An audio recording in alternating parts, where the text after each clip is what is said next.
Hello and welcome to Green Pass Gaming. I am your host Flap and this is the Sunday podcast, and it is fantastic to be back after having a week off, not feeling too great last weekend after the COVID jab, the AstraZeneca jab. Felt pretty damn terrible if I'm honest, but absolutely grateful for the rest of the GPG crew that picked up the slack I'd left behind. So Puxley, you did a fantastic job.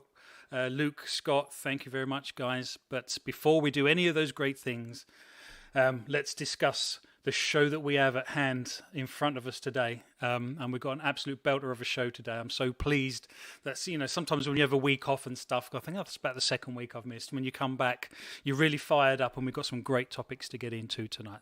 So, topic one tonight, we will be discussing Starfield and the fact that it's likely to be exclusive to Xbox and PC and how that's going to affect things. We'll be coming to the panel and finding out their thoughts and opinions on that. We asked the community to ask us some questions, and we've had some people come back and respond. And one of the topics that came back, which I really enjoyed and liked, was, is Xbox working on too many role-playing games, too many RPGs? And when you think about the number of RPGs that are in the works, there is quite a large number, and we'll be delving into that one.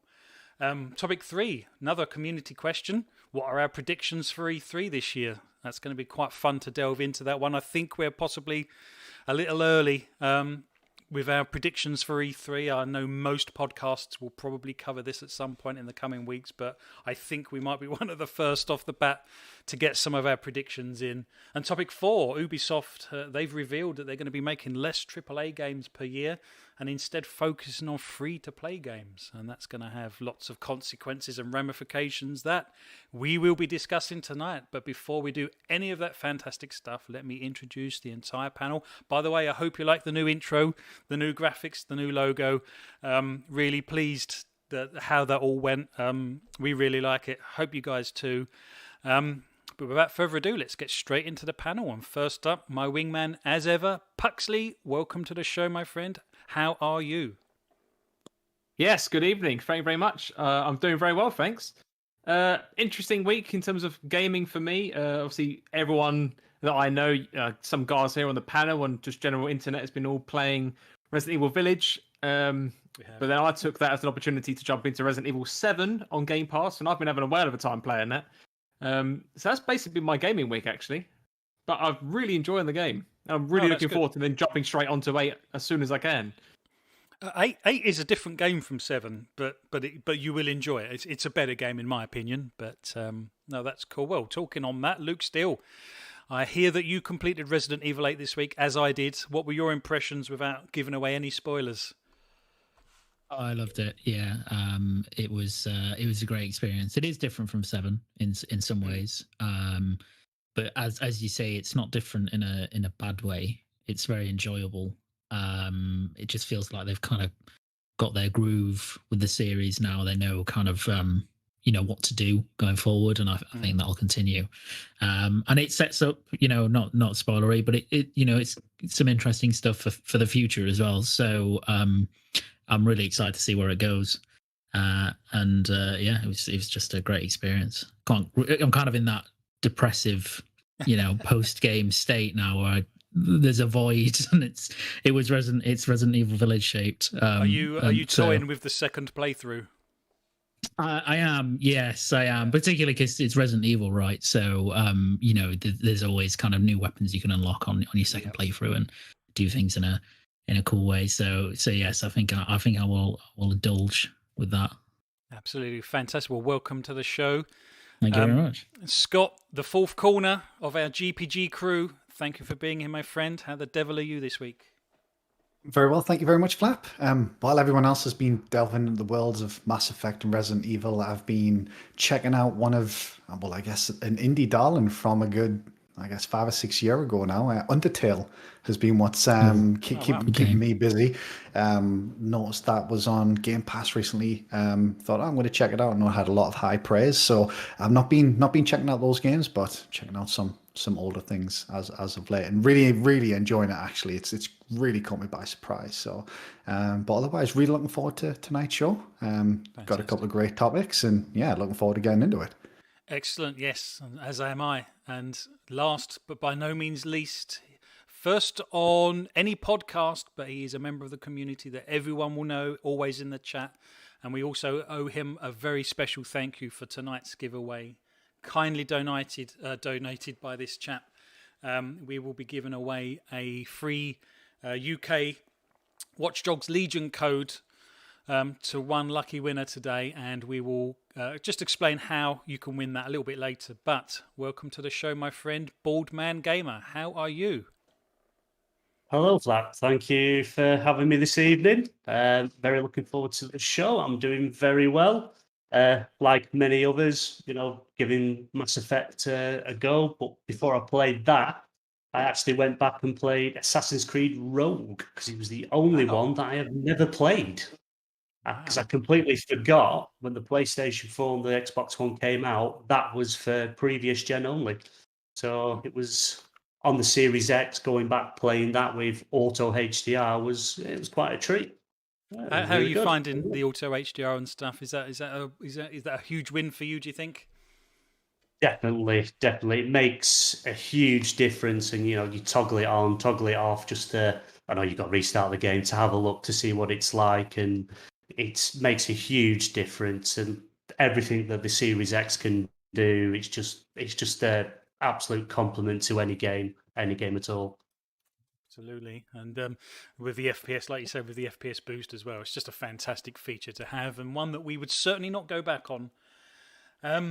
Right. Well, without any further ado, and we will come on to how we're going to win and dish out the code for Watchdog Legion. So thank you very much for that. But we're going to do topic one first. We're going to wait for the crowds to build up, because sometimes there's a bit of a slow start to the show, and then the crowds start to pile in. So I'm going to wait for there to be more people tuning in before we can explain how we're going to give that away. So let's get straight into topic one if we can. Starfield. I don't think this came as much of a surprise, to be honest, because we've been talking about exclusivity with Starfield for a long time, and perhaps I'll come to you first with this one, if that's okay, Luke. Jeff Grubb kind of stated on Twitter that it's kind of official in his terms that Starfield is going to be exclusive to Xbox and PC. And again, I don't think that's perhaps a huge surprise to most people, although there are obviously still plenty of people out in the community that it has taken by surprise, and perhaps were more wishful thinking and hoping that it still might come to other platforms, i.e. PlayStation, I guess. But yeah, what's your take on this latest news, Luke? I'm guessing you're not massively surprised by it at all. No, not at all. I'm more surprised by some of the reaction to that news than the actual news itself. I think some people had it in their heads that the rationale for bringing it to the PlayStation post acquisition would be that Bethesda, presumably would have had a pretty advanced state of the game running on PlayStation hardware. And I think some people thought that because of that, well, surely they wouldn't just waste that, right, and chuck it away. But I don't really, if it's not really a Bethesda decision at this point what they do with in terms of what games they bring, what platform they bring their games to. It's a Microsoft decision, and if you're Microsoft, you've got a Bethesda Game Studios' next big RPG. We think. I mean, it's still not. That's what they've said it is before, although we don't know quite how the game plays and how it's different. That's coming. Why wouldn't you keep it exclusive to your ecosystem? Let's call it, because we're not dealing in console exclusive on the Xbox side per se, or specific platform exclusive. So, I don't really understand some of the reaction. As if people are entitled to the game, for the game to come on other platforms, because it's no different from EPD. Yeah, Insomniac, making a game now for Sony, or EPD, Nintendo's internal studios making a game for them. It's not going to come to rival platforms, right? Why would it? It's meant to be at least in Microsoft's case, a kind of an ecosystem seller, if you want to call it that, buy into Game Pass sort of thing. So, it's not surprising. It won't be the last. Everything I would imagine from Bethesda going forward, apart from the stuff that was already kind of contractually locked down to come to PlayStation, like Deathloop and Ghostwire Tokyo, won't come to the PlayStation platform. It's a difficult one to talk about in a way, because it's kind of the reaction. I mean, and it's not everyone, right? It's only some people. But I don't know why Jeff Grubbs had to really come out and clarify it, because it just seems so obvious. Like it's surely obvious. And I know Bethesda and Microsoft haven't officially announced that, but anybody with half a brain could see that's what was going to happen. So yeah, it's not shocked by the news, but more shocked by some of the reaction to it. So, I mean, like you say, I mean, I've been surprised by the community's reaction and the fact that they still might have thought that it was coming to other platforms and stuff. Do you think Jeff Grubb was just kind of trying to sort of just inform everyone? Because I don't know if you have to be an Xbox person to know that this is coming, and whether the PlayStation people have been kind of, I don't know, a little bit naive perhaps as to Xbox's strategy. But do you think he was just trying to clarify the situation for the people that weren't quite in the know? Yeah, I think so. Yeah, for sure. I mean, I think that, as you say, there has been this kind of community speculation going on for a while. Well, the Xbox community certainly have. Yeah, and even other other communities as well. Ever since the Bethesda acquisition, this is the question that everybody's been asking. What is going to happen to the big franchises? What's going to happen to the new franchises? And Xbox at the beginning, Microsoft were kind of tepid around this stuff, or not particularly clear. They've become more clear over time, without and they'll never come out and completely rule everything out. And Phil Spencer was very careful with his words when he was talking about future Bethesda games coming to wherever Game Pass is, right? But I think it's been pretty clear ever since the acquisition that I don't know why any special circumstance would apply to Bethesda when it, in any other situation. I don't think people would be questioning it. If Sony go out tomorrow and buy Housemarque, there's no question that Housemarque's games are just going to come to PlayStation. Like, it's obvious. That's the whole point of the acquisition. So, and it's the same here. So, and obviously there will probably be things that come out of Bethesda that will pop up on other platforms, like legacy content for Fallout 76, let's say. But if you expect any huge RPG or stuff like Doom, right? Like anything like that, Wolfenstein, they're not. I think they're just going to be on Xbox and PC, and I think people just have to get used to that, right? Just get an Xbox or a PC or xCloud and just play them there. It's your choice.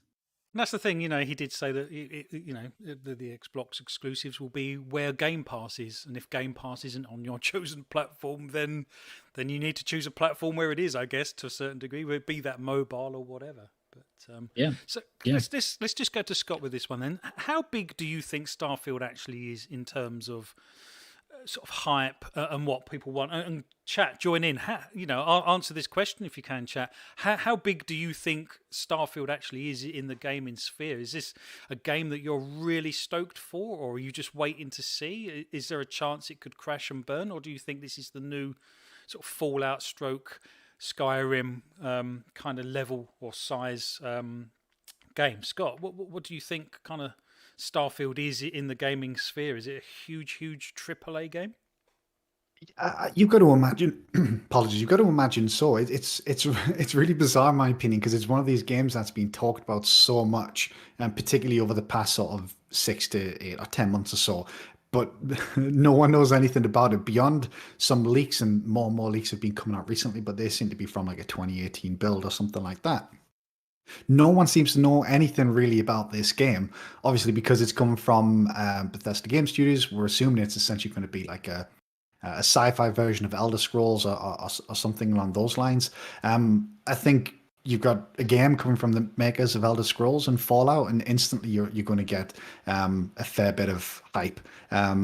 Those games are bloody massive, so anything coming from that same studio, those same developers, is going to get a lot of excitement. And the fact that it's a new IP, I think, also adds to the excitement as well. Obviously, they've already got Fallout, they've already got Elder Scrolls, and this could potentially, if it really succeeds, be sort of like a third pillar, and also set sort of in an entirely different setting. You've got obviously Elder Scrolls, which is, I guess, this fantasy. You've got Fallout, which is kind of like the post-apocalyptic sort of world, and then you've potentially got now more space, sci-fi oriented world as well. So I think it's got a lot of excitement. Whether that's justified or not, I think is debatable. I think people kind of get excited, obviously, because it's a game coming from the creators of Fallout and Elder Scrolls. But obviously, at this point, we know so little about the game, and I think, unfortunately for the game, it's become the centerpiece for this whole exclusivity argument, because it's kind of the next big game coming from Bethesda. And I do worry that might overshadow it a little bit, because all the focus is it coming to PlayStation or not, which, as Luke quite rightly pointed out, no. I think I still find it bizarre that it was even used this week, to be perfectly honest. But that's obviously become sort of like the almost the poster child for this particular argument. Oh, you cut out. You still going? Oh, apologies, did I cut out there, mate? Yeah. Oh, very sorry about that, mate. Very sorry. Yeah, sorry. I was saying it's essentially become the poster child for this particular argument, and well, I guess from my perspective, going back to the original question you posed to Luke, is like, yeah, of course, it's obvious. Phil Spencer clarified it at the round table, and I think just. Going back to sort of where this stemmed from, if I remember correctly, I think Jeff Grubb was on one of Kind of Funny shows fairly recently, and I think it was a topic of conversation then. I think some people on the Kind of Funny show were still potentially under the impression that Starfield was going to be coming to PlayStation, and some of the similar arguments in the past that we've heard, around they want to recoup their money, or it's already very far in development. And I think Jeff Grubb was basically on the opposite end of the spectrum, and basically said, look, I think it's going to be just coming out of Xbox. And then I think following from that, he was then more definitive on Twitter, where he's like, look, it's exclusive to Xbox and PC, period. I think is pretty much word for what he said. So I think it came from that. And I think it is a little bit surprising that people who are in the industry, maybe as much as those guys, are still under that illusion or that impression. It's a little bit bizarre, but I think their content is generally more focused on PlayStation, so maybe they're just a little bit out of the loop there. But yeah, I think it's going to be a pretty big game. I'm excited for it. I've got no idea why, but isn't that the beauty of some of these games? You get excited for things that you know very little about. Yeah, I guess it's the pedigree, though, isn't it? It's if they didn't have, it is. Let's take Fallout 76 out of the equation, but if they didn't have Fallout as an IP, Elder Scrolls and stuff like that, I would be probably more cautious than I am, but because they've got that kind of pedigree, I'm incredibly excited for this game. In fact, the Elder Scrolls series is one of my favourite series of all time. I absolutely really like the Fallouts as well. I know it's not everyone's cup of tea, but it certainly is mine. BMG, let's come to you if that's okay, and Pucks will come to you afterwards with the chat. But do you think this is going to be a system seller then? Is this game big enough to actually perhaps entice some PlayStation people in, or perhaps even some Nintendo people to a certain degree? The fact that people still didn't quite realise that this was absolutely going to be an exclusive, do you think it might be a big enough game to actually start selling some systems, and if not systems, at least Game Pass? Yeah, I definitely agree it's going to be a big game. Looking at some of the images that have been leaked and stuff like that over the last few days, I think Mr. Matty Plays did a YouTube video on a few leaks and what have you. Console-wise, I don't honestly think it's going to be a console seller, but I think it's definitely going to be a Game Pass seller. I think that's where they want you. That's one of the reasons I think Phil Spencer, didn't he say, they wanted Bethesda for Game Pass to build up Game Pass. I think that's kind of where they want people to be, whether it's going to be on your TV, on your tablet, on your phone, on console. They just want you to be in Game Pass. I think that's going to push the subscription numbers up through the roof, especially as these games start coming out. But console-wise, as we know at the moment, it's very hard to even get a hold of one of the new consoles, and it's by the sound of the way things are, it's going to be end of the year going into next year before you can actually really get them. But if it's announced soon that you can get it on TV, it's going to be one of the places you can play. I think that's where they want you mainly is Game Pass. So it's interesting that you say that it's it's not necessarily a system seller, but could be a Game Pass seller. And to be fair, it was a bit of a loaded question. But do you think people would want to play that kind of game with something like xCloud and stuff like that, or on their mobile phones, or do you think this is going to be more sort of downloaded on PC and stuff? Because if you don't have an Xbox and you only have a PlayStation, then unless you've got a PC capable of running it natively, then your only other option, and same for Nintendo players as well, is to sort of xCloud it, I guess. Is this sort of game that you think people would want to play via a game streaming service?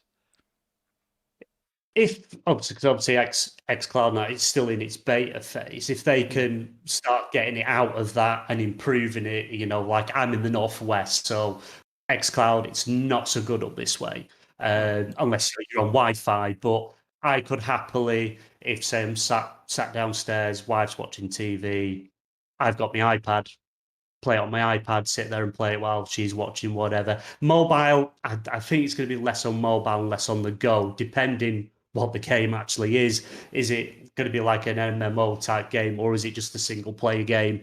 But I definitely, if you could sit and play it on a TV, a tablet, PC, that's the places you're going to play it, or like I say console. But it all depends on how well they improve the actual the xCloud itself. Because I believe, is it they're upgrading it at the moment to the Series X? I think it's Series. Yeah. Is it Series X or is it Series S? I know it's currently 1S in the Blade service. Yeah. Yeah. Right. So they're talking about upgrading to Series X. I think one of the reasons for that is it can, like, one Series X Blade can essentially run 4 instances of an Xbox One. The Series S isn't quite as capable as that, but that's in. I think they've said that's in testing at the moment. So hopefully that isn't too far away, because I think that is something that they're really going to need in the not too distant future. The worst thing that will be for me, and I think a lot of other people might be the same, if you've got one of the new systems, the X or the S, you've got the advantages of the SSD, the fast loading times. You then go on to say, oh, I'm out and about, or I'm somewhere else, I'm not at home and away. I'm going to play it on the iPad, for example. Are the loading times going to be a lot slower? Is it going to take a lot longer to load? I think I'd find it quite hard to go back to longer load times personally. Yeah, and that's the thing, and that's why perhaps it is a system seller to a certain degree, and obviously it depends how well it does and how good it is as a game and stuff. But it's going to be an interesting one. Puxley, what's your take on Starfield? Is it something you're really excited for? Because I know you're a bit of an Elder Scrolls fan, particularly Oblivion and Skyrim, obviously. Not so sure where you sit on Fallout, but is it a game that you're really stoked for? Well, regards to Fallout, I'm definitely a massive fan of Fallout. Elder Scrolls and Fallout as a combination of probably some of my favourite games out there. But regarding Starfield, though, I think I'm similar to Scott on this one, in that despite all of the kind of hype and top-level discussions about it, I'm also aware that there's been like no real news for it. And sometimes I see people talking about the game online, and I'm wondering if there's just stories or news beats I'm just missing online, because people appear to know all sorts of stuff about it, and then it's not until later on you kind of discover that actually people are just kind of making it all up as they go along and just talking about assumptions. But I've seen a few comments in the chat about how a lot of people would like to see this game or anticipate this game basically being a mix of Fallout and Elder Scrolls gameplay. I mean, they're quite similar regardless, but in space instead. That's kind of my general look on it, but I can't really say that I am excited for it, just from that sole basis that I just don't know anything about it. Do you think it's...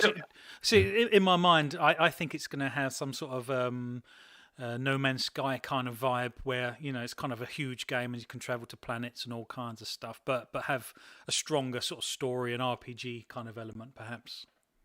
I mean, if that is the case, then there's definitely something to be stoked for. But again, until we know that officially, I just don't know whether I can be excited for it. I can't force myself to. Whereas on the flip side, a completely different comparison, but like Zelda Breath of the Wild 2, for example, it's been a game which has got announced about 2-3 years ago, hasn't seen the light of day since. But because people have played the first one and they know it's a follow-on, you can kind of guesstimate what the assumption is, if you get what I mean, about what type of game it's going to be, how it plays, and you've got a lot to be excited for if you like that game or the series. Whereas this one, apart from people believing that it's an Elder Scrolls / Fallout game in space, I mean, yeah, that's great, but there's so much different gameplay kind of story beats and mechanics in each of those different Elder Scrolls and Fallout respectively that I'd like to think they bring something new to something like Starfield. As you say, maybe it is space travel in ships, or you travel, or different planets or whatever else, but that sounds great, but until I see something, I can't really get excited for it. No, Dr. Jonas has just put a valid chat. I feel it would be decent if Sony have been sniffing around it, and that's not a bad point actually, because I know Sony were trying to nab it as an exclusive, so they obviously saw either the value or the sense of scale that's in this game, and that it would be a win for those, as it were. Now, I don't know if that came from, like, as we were discussing, the pedigree of Bethesda, or whether they've actually seen the game, seen it running, and think, yeah, that's we want that on our system. I hope it doesn't have No Man's Sky syndrome. Well, the rumors are recently. I think the first one that came out, Flaps, interesting you mentioned. So I think some people who have been talking about what the game actually is, because it's not going to be Fallout, or at least I hope not. Not being a particularly big fan of Fallout, and also I think just doing Fallout, sci-fi Fallout, I think wouldn't make it anywhere near as interesting as it could be. It's not going to be Elder Scrolls either, because that just wouldn't work in the same setting either, so it's going to be something new. I think that in itself is exciting. But some of the most recent things I've been reading this week have been comparing it to something like Outer Wilds. And I don't know so someone's excited about that, but yes, I think the first one was No Man's Sky, and then someone was basically, it's more Outer Wilds than Outer Worlds, if that makes sense. Was the rumor. So I don't know if that maybe piques anyone's interest a bit more. Certainly does, Luke, I can tell. Yeah, although I saw this as well. I saw the same thing that you did, Scott, and someone was like, I think someone did kind of jump in and was like, do you mean Outer Worlds, because it's a much more relevant comparison to make, and the guy was like, no, it's Outer Wilds. And I don't really get the type. I think this is the thing, right, with Starfield, that as we've all said, like, it's difficult to know what type of game it is, because Todd Howard's been on record as saying that when you play it, you'll recognize that it has the kind of BGS DNA, but there'll be a lot of new stuff to it, right? So the Outer Wilds comparison is an interesting one. You sure he wasn't just from New York? Outer Wilds. Yeah, Outer Wilds. So I can kind of link it, I guess, to what I think they probably meant, which is that in the Outer Wilds, you're and it's a miniaturized solar system, right? But you're in a solar system, and you're traveling in a quite rickety spaceship, and the everything is dangerous in that system. And I don't think the core gameplay will be similar in Starfield, but Todd Howard has gone on record and saying that in Starfield, even though everybody uses space travel, it's really dangerous. And so that kind of speaks to me as the Outer Wilds connection, where there's a lot of dangerous stuff in this universe. The travel is dangerous in of itself. It's not like easy, like say No Man's Sky, for example. It's not an A to B. It's more of an actual journey. So I get that. I mean, Outer Wilds is a very different type of game because of the narrative conceit, and I'd still kind of expect it to have some of the core Bethesda tenets in there, like factions and proper RPG decisions, that sort of stuff. Because I think if it didn't, that for me that would be quite disappointing, because I don't really want a game that's like No Man's Sky again. I think No Man's Sky is great now, but I don't think we need that from Bethesda. I think you want a proper RPG. So I don't know. What do you think, Scott? I think that's fair. And having recently played No Man's Sky, I kind of while I did enjoy that game, I think it's difficult, because I think the comparisons to maybe No Man's Sky and the Outer Wilds, I think they're both procedurally generated games, aren't they? And I don't expect that from this. Outer Wilds isn't that so handcrafted. Is it not? Apologies. Yeah. It's been a long time since I played that. But the one thing that maybe looking at those comparisons that I'm most intrigued in is sort of what sort of the combat loop might be like, especially when you consider Outer Wilds had little to no from what I remember. No. No Man's Sky. I mean, from what I played with it, I didn't get into too much combat apart from a little bit of space combat. So I'm wondering how much it's going to compare to them. And obviously, hearing that you're going to be able to tell it's from BGS, I think is really promising as someone who really likes the Elder Scrolls series. Less so Fallout, but someone who really likes the Elder Scrolls is promising. I hope it doesn't take that procedural generated side of things from something like No Man's Sky, if that's the way it's going. I agree with that, Flap. I don't think it will. That's not Bethesda's style. I wouldn't want Bethesda to do that because their games can be a little clunky at times. I mean, as much as I love Elder Scrolls and Fallout, they are very clunky games, and I'm not sure that they could really pull off a procedurally generated universe, let alone planet. So, so have you guys seen the leak? Oh, apologies. No, I haven't actually. There were some screenshots and stuff, wasn't there? Yeah, so the screenshots came out, and it obviously is a third-person game set in space. That's fairly obvious. What I will say is the game looked pretty from what I saw, especially if it was a build from as far back as 2018 from what I read, and it did seem to highlight a real big emphasis on the ship. Is just kind of the vibe and feeling I got from some of the screenshots that I saw.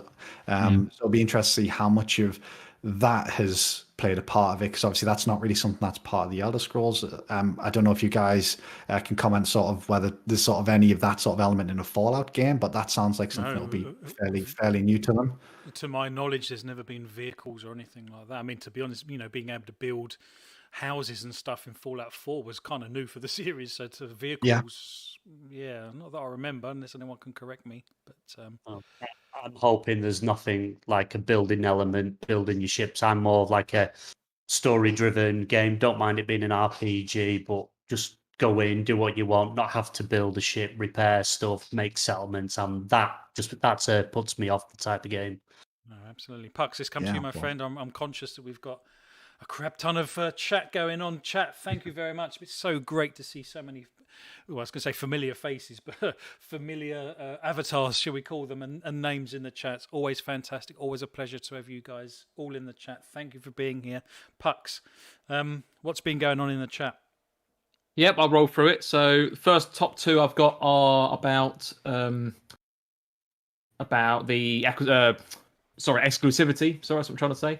Conrad Xbox News today has said, still cannot get why this is still a subject, as it's part of a first-party studio and any contracts can be bought out. Even as Phil has said, they were honor contracts, but please, come on, Starfield is just too big.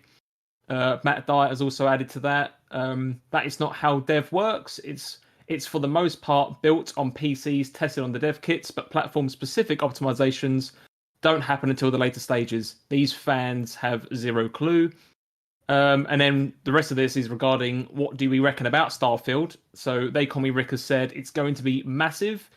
UK Dasrus adds, but rough around the edges, which I think we can all agree with. Yeah, I do agree with that. Wakanda Wrestle News today, I'm hoping Skyrim hype, but with no bugs. They Call Me Rick again. If Skyrim is anything to go by, it's going to be huge. Ryan Hunt has said, I personally believe Starfield is going to be an A/B more than a AAA. Interesting.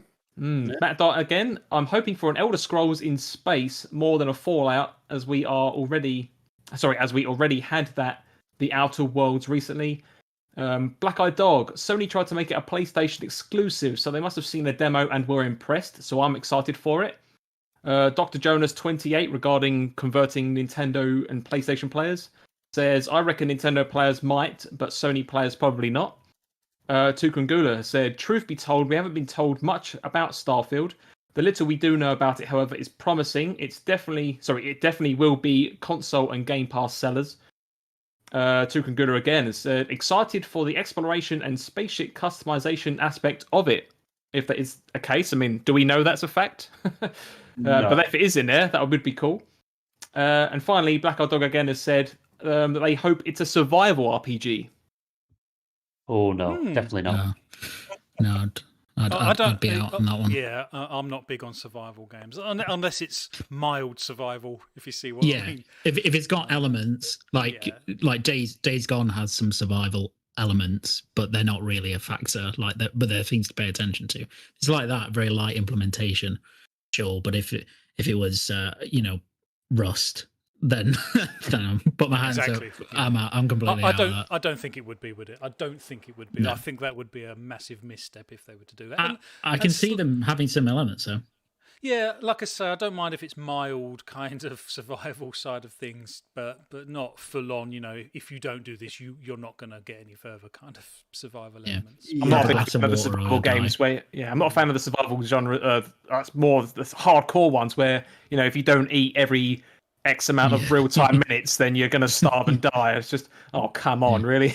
Yeah, I think that's one of the difficulties I had when I first started No Man's Sky is just managing oxygen, particularly early on when you're still learning the mechanics. It was outrageously frustrating running from your ship to try and find these oxygen things to build, not finding them, having to run back to your ship. I agree. I really hope it's not that, but it's also fascinating that we obviously don't know, but people are still excited. But there is potential that this game has things that we're maybe not interested in. But at the same time, judging by the comments, Flap, going back to your original question, it's like that's why people are excited, because it's potentially Elder Scrolls in space, and that has people really, really excited for what this game could be. It does. I just hope that people are not disappointed if it's not Elder Scrolls in space, because I think it's going to struggle to be Elder Scrolls in space. But let's see. Let's find that, shall we? I've got one more comment. Sorry, that's just come in from Tavish Hill, who says the hype surrounding Starfield, even without info on it, demonstrates quite conclusively that it will be huge. It has already been selling systems since the announcement, so therefore I think it's going to be a massive game. No, I agree, and I also agree with if Sony were poking around it and wanted it as an exclusive, they're their own. There's obviously they've seen enough for them to make that decision. I don't think, perhaps I'm wrong, but I'm not sure they would have made that decision just purely on the fact that Bethesda have previously made Elder Scrolls and Fallout. That's no guarantee their next game's going to be as big or as widely loved. But so I think they've possibly seen more of the game itself, and we're excited by it. So that's pretty cool.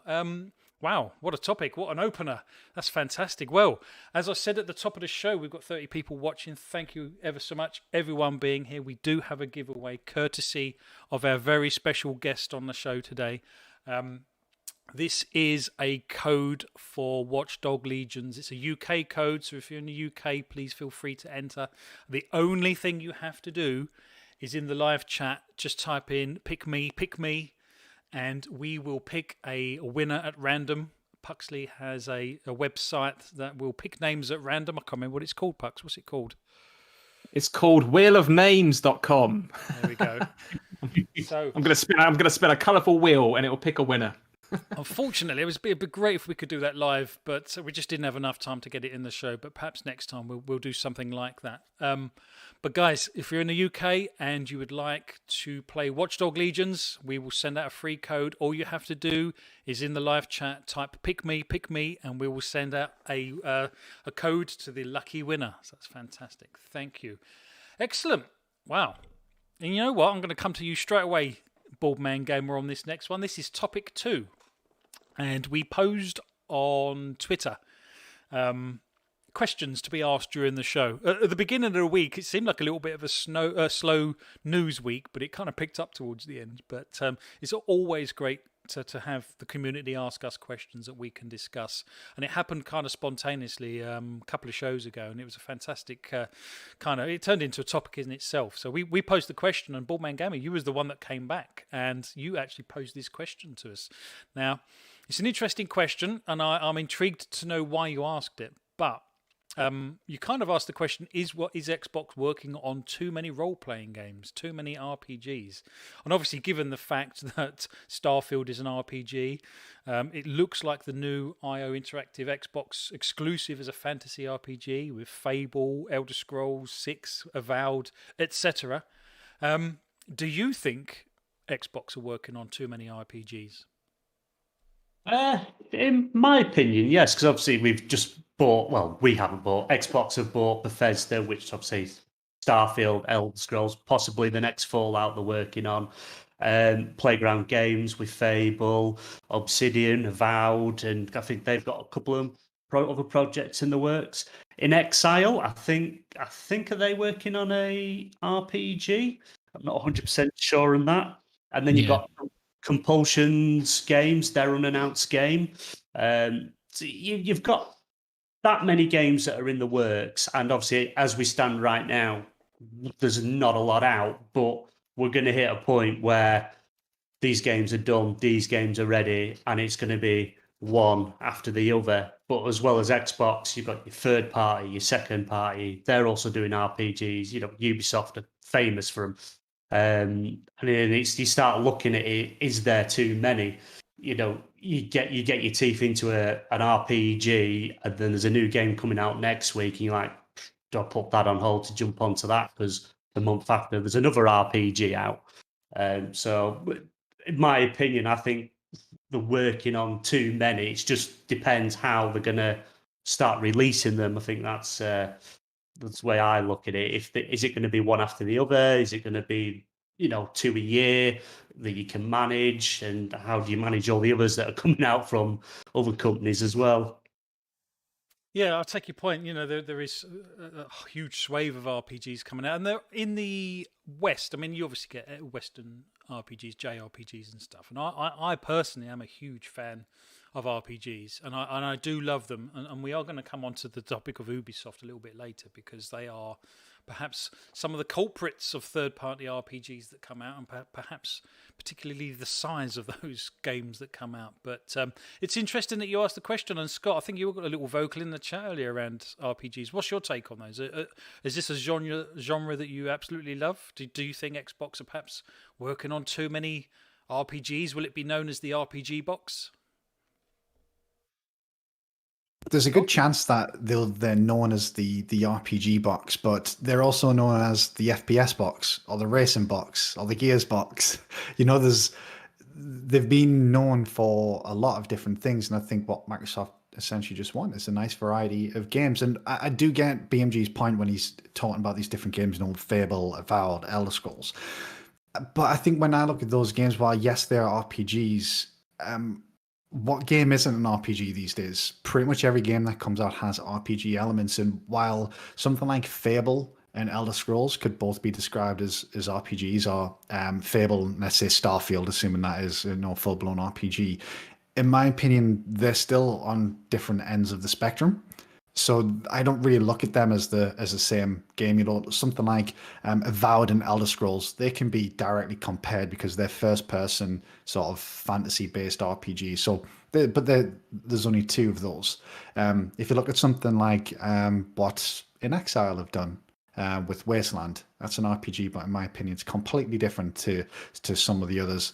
As someone who loved Fable on the original Xbox and on the 360. I don't compare Fable to Elder Scrolls. In my opinion, I just think they're sort of different styles of game. Even though I guess they've got arguably similar in some respects settings, but so I don't think you can have too much of a good thing. And as long as these games are good, I think that's the most important thing. But also touching on BMG's point, I don't think these games are going to be coming out 3 or 4 a year. I think you maybe have 1, maybe 2 a year tops. And obviously Microsoft will have to be careful with their release schedule, but you know, you might see one in the spring or the summer, and then the other one come out in the fall. But I guess they'll stagger them. You know, we're probably not expecting Fable till what 2022 or 23. Obviously, Starfield potentially could be later this year. Elder Scrolls is probably 5 years away. Whatever In Exile are working on is probably years away. Avowed is likely years away.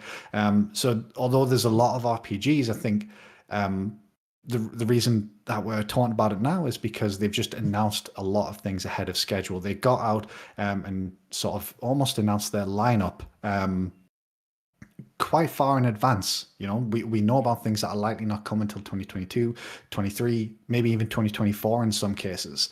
And because of that, it kind of feels maybe a little bit more congested than it will be in reality when these games start releasing. Yeah, I mean, the thing is, I mean, with the IO Interactive game, that's another RPG that's obviously been. I don't know how these things work. Perhaps Luke, Scott, you can help fill me in. Do Xbox approach IO Interactive and say we want this game, or do you think IO Interactive have a pitch that they pitch to people and Xbox have picked it up? Because it just seems like yet again there's another RPG, and like I say, I love RPGs, but as a lot of the chat is suggesting, they are very time thirsty. You can sink so many hours into these RPGs, and I do appreciate that.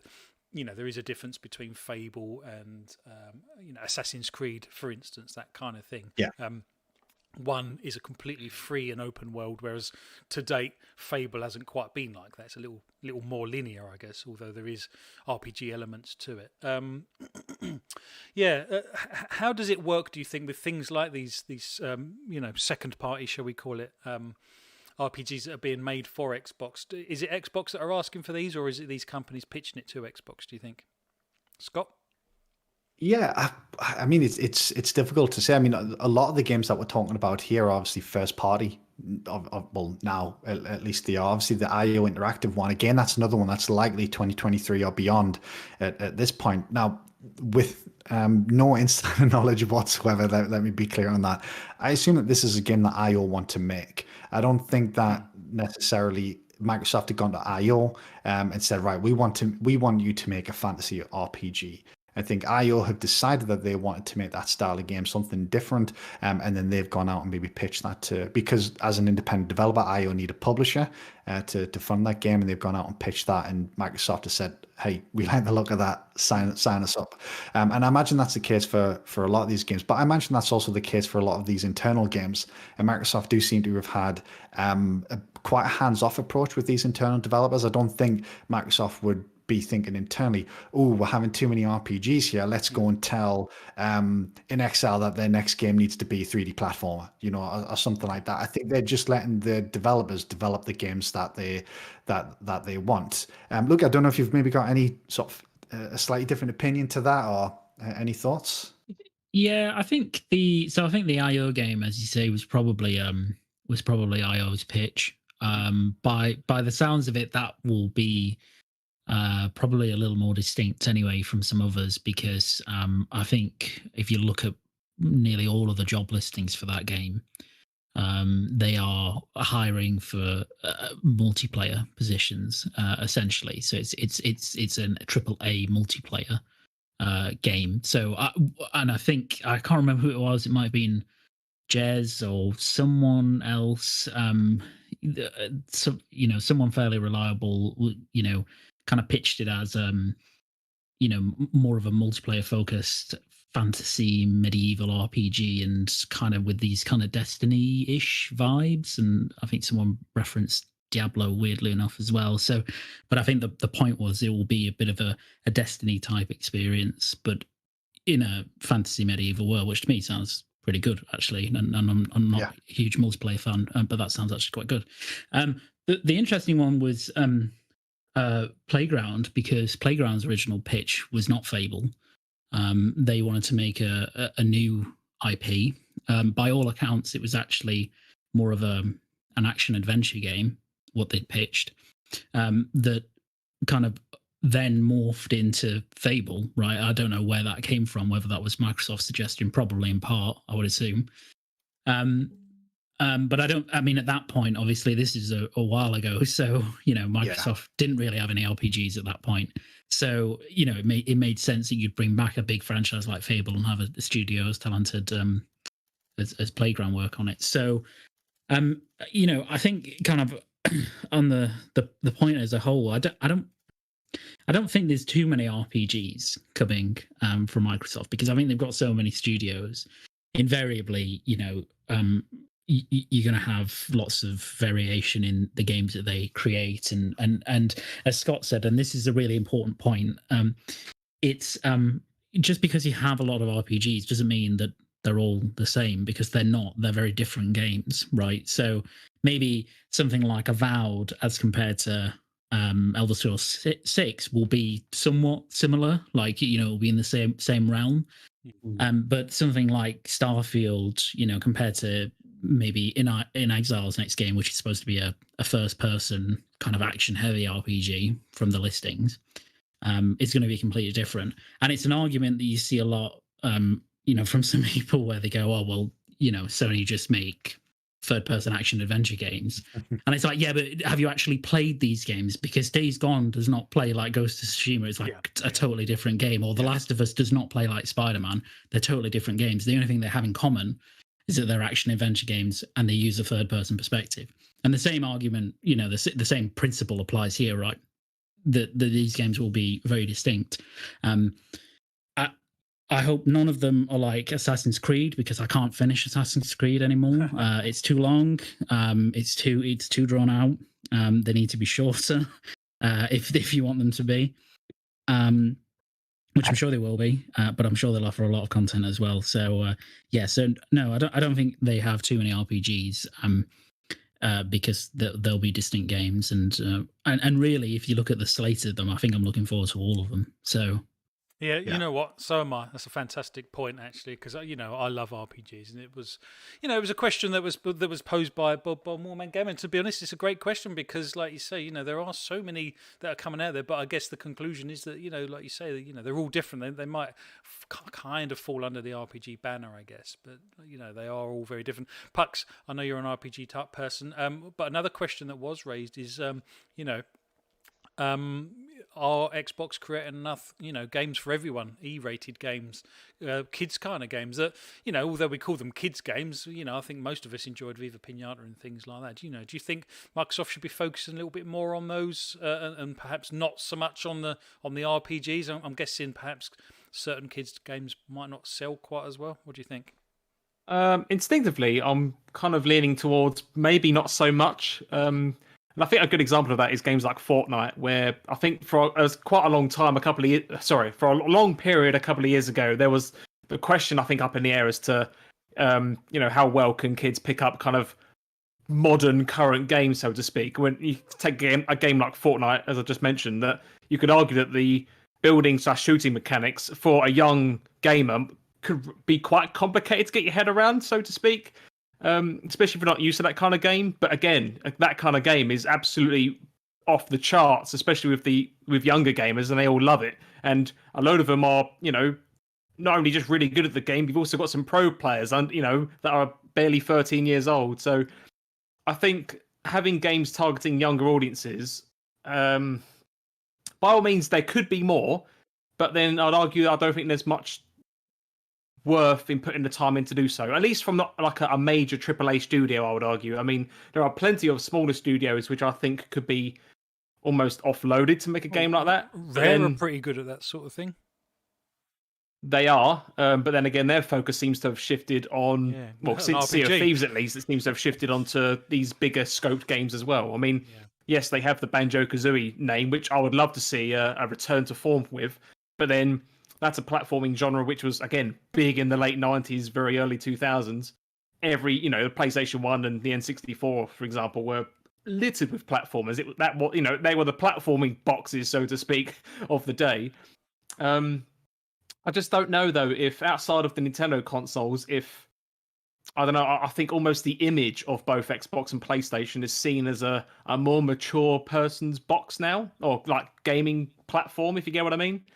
I don't necessarily mean adult when I say more mature. I just mean it has more mature content-based content on there. Just seeing the chat about from Stubbs, actually. So Ratchet and Clank is a kids game. Xbox need to counter it.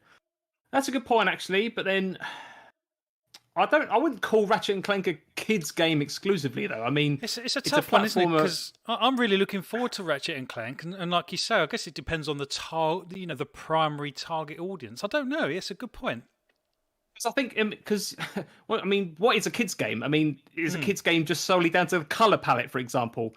Because Ratchet and Clank is definitely an all ages game. I would say it's a kids game because yes, it's colorful. You've got the characters, you've got the great interactions in the cutscenes, whatever else, but again, it's got the technical scope and detail and graphical fidelity that actually appeals to the older gamers as well, and especially those like myself and most of those on the panel that would have played these games way back on the PlayStation 2 and have almost grown up with it, if you get what I mean. So there's also that nostalgic feeling of following a franchise for a long time. But whether you need new IPs, I don't know. I'm not convinced necessarily. But I mean, you could always argue that new games would be great for young kids. But at the other side of the coin, at least from what I've seen and witnessed, is that younger people tend to just opt for mobile games, right? Like parent gives child a tablet or an old smartphone, and then they just kind of play free games on there. I mean, is it, depending on how into gaming a child is, I don't think it's necessarily worth a platform holder's time to create a load of content specifically for kids if the kid player base isn't there. Does that make sense? Yeah, makes sense.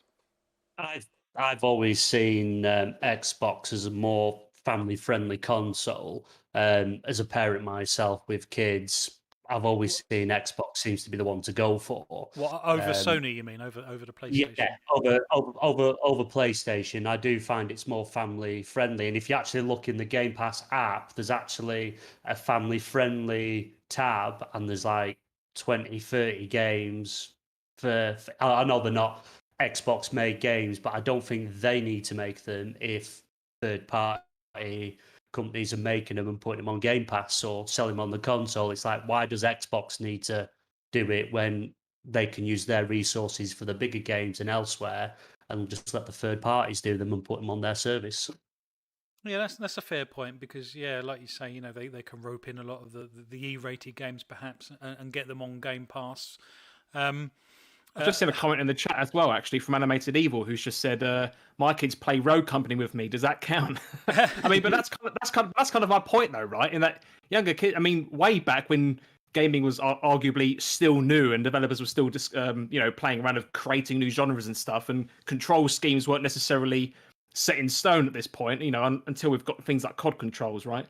But I'd argue that that's what I mean. Like, kids nowadays are a lot more capable than I think a lot of people potentially get or give credit to.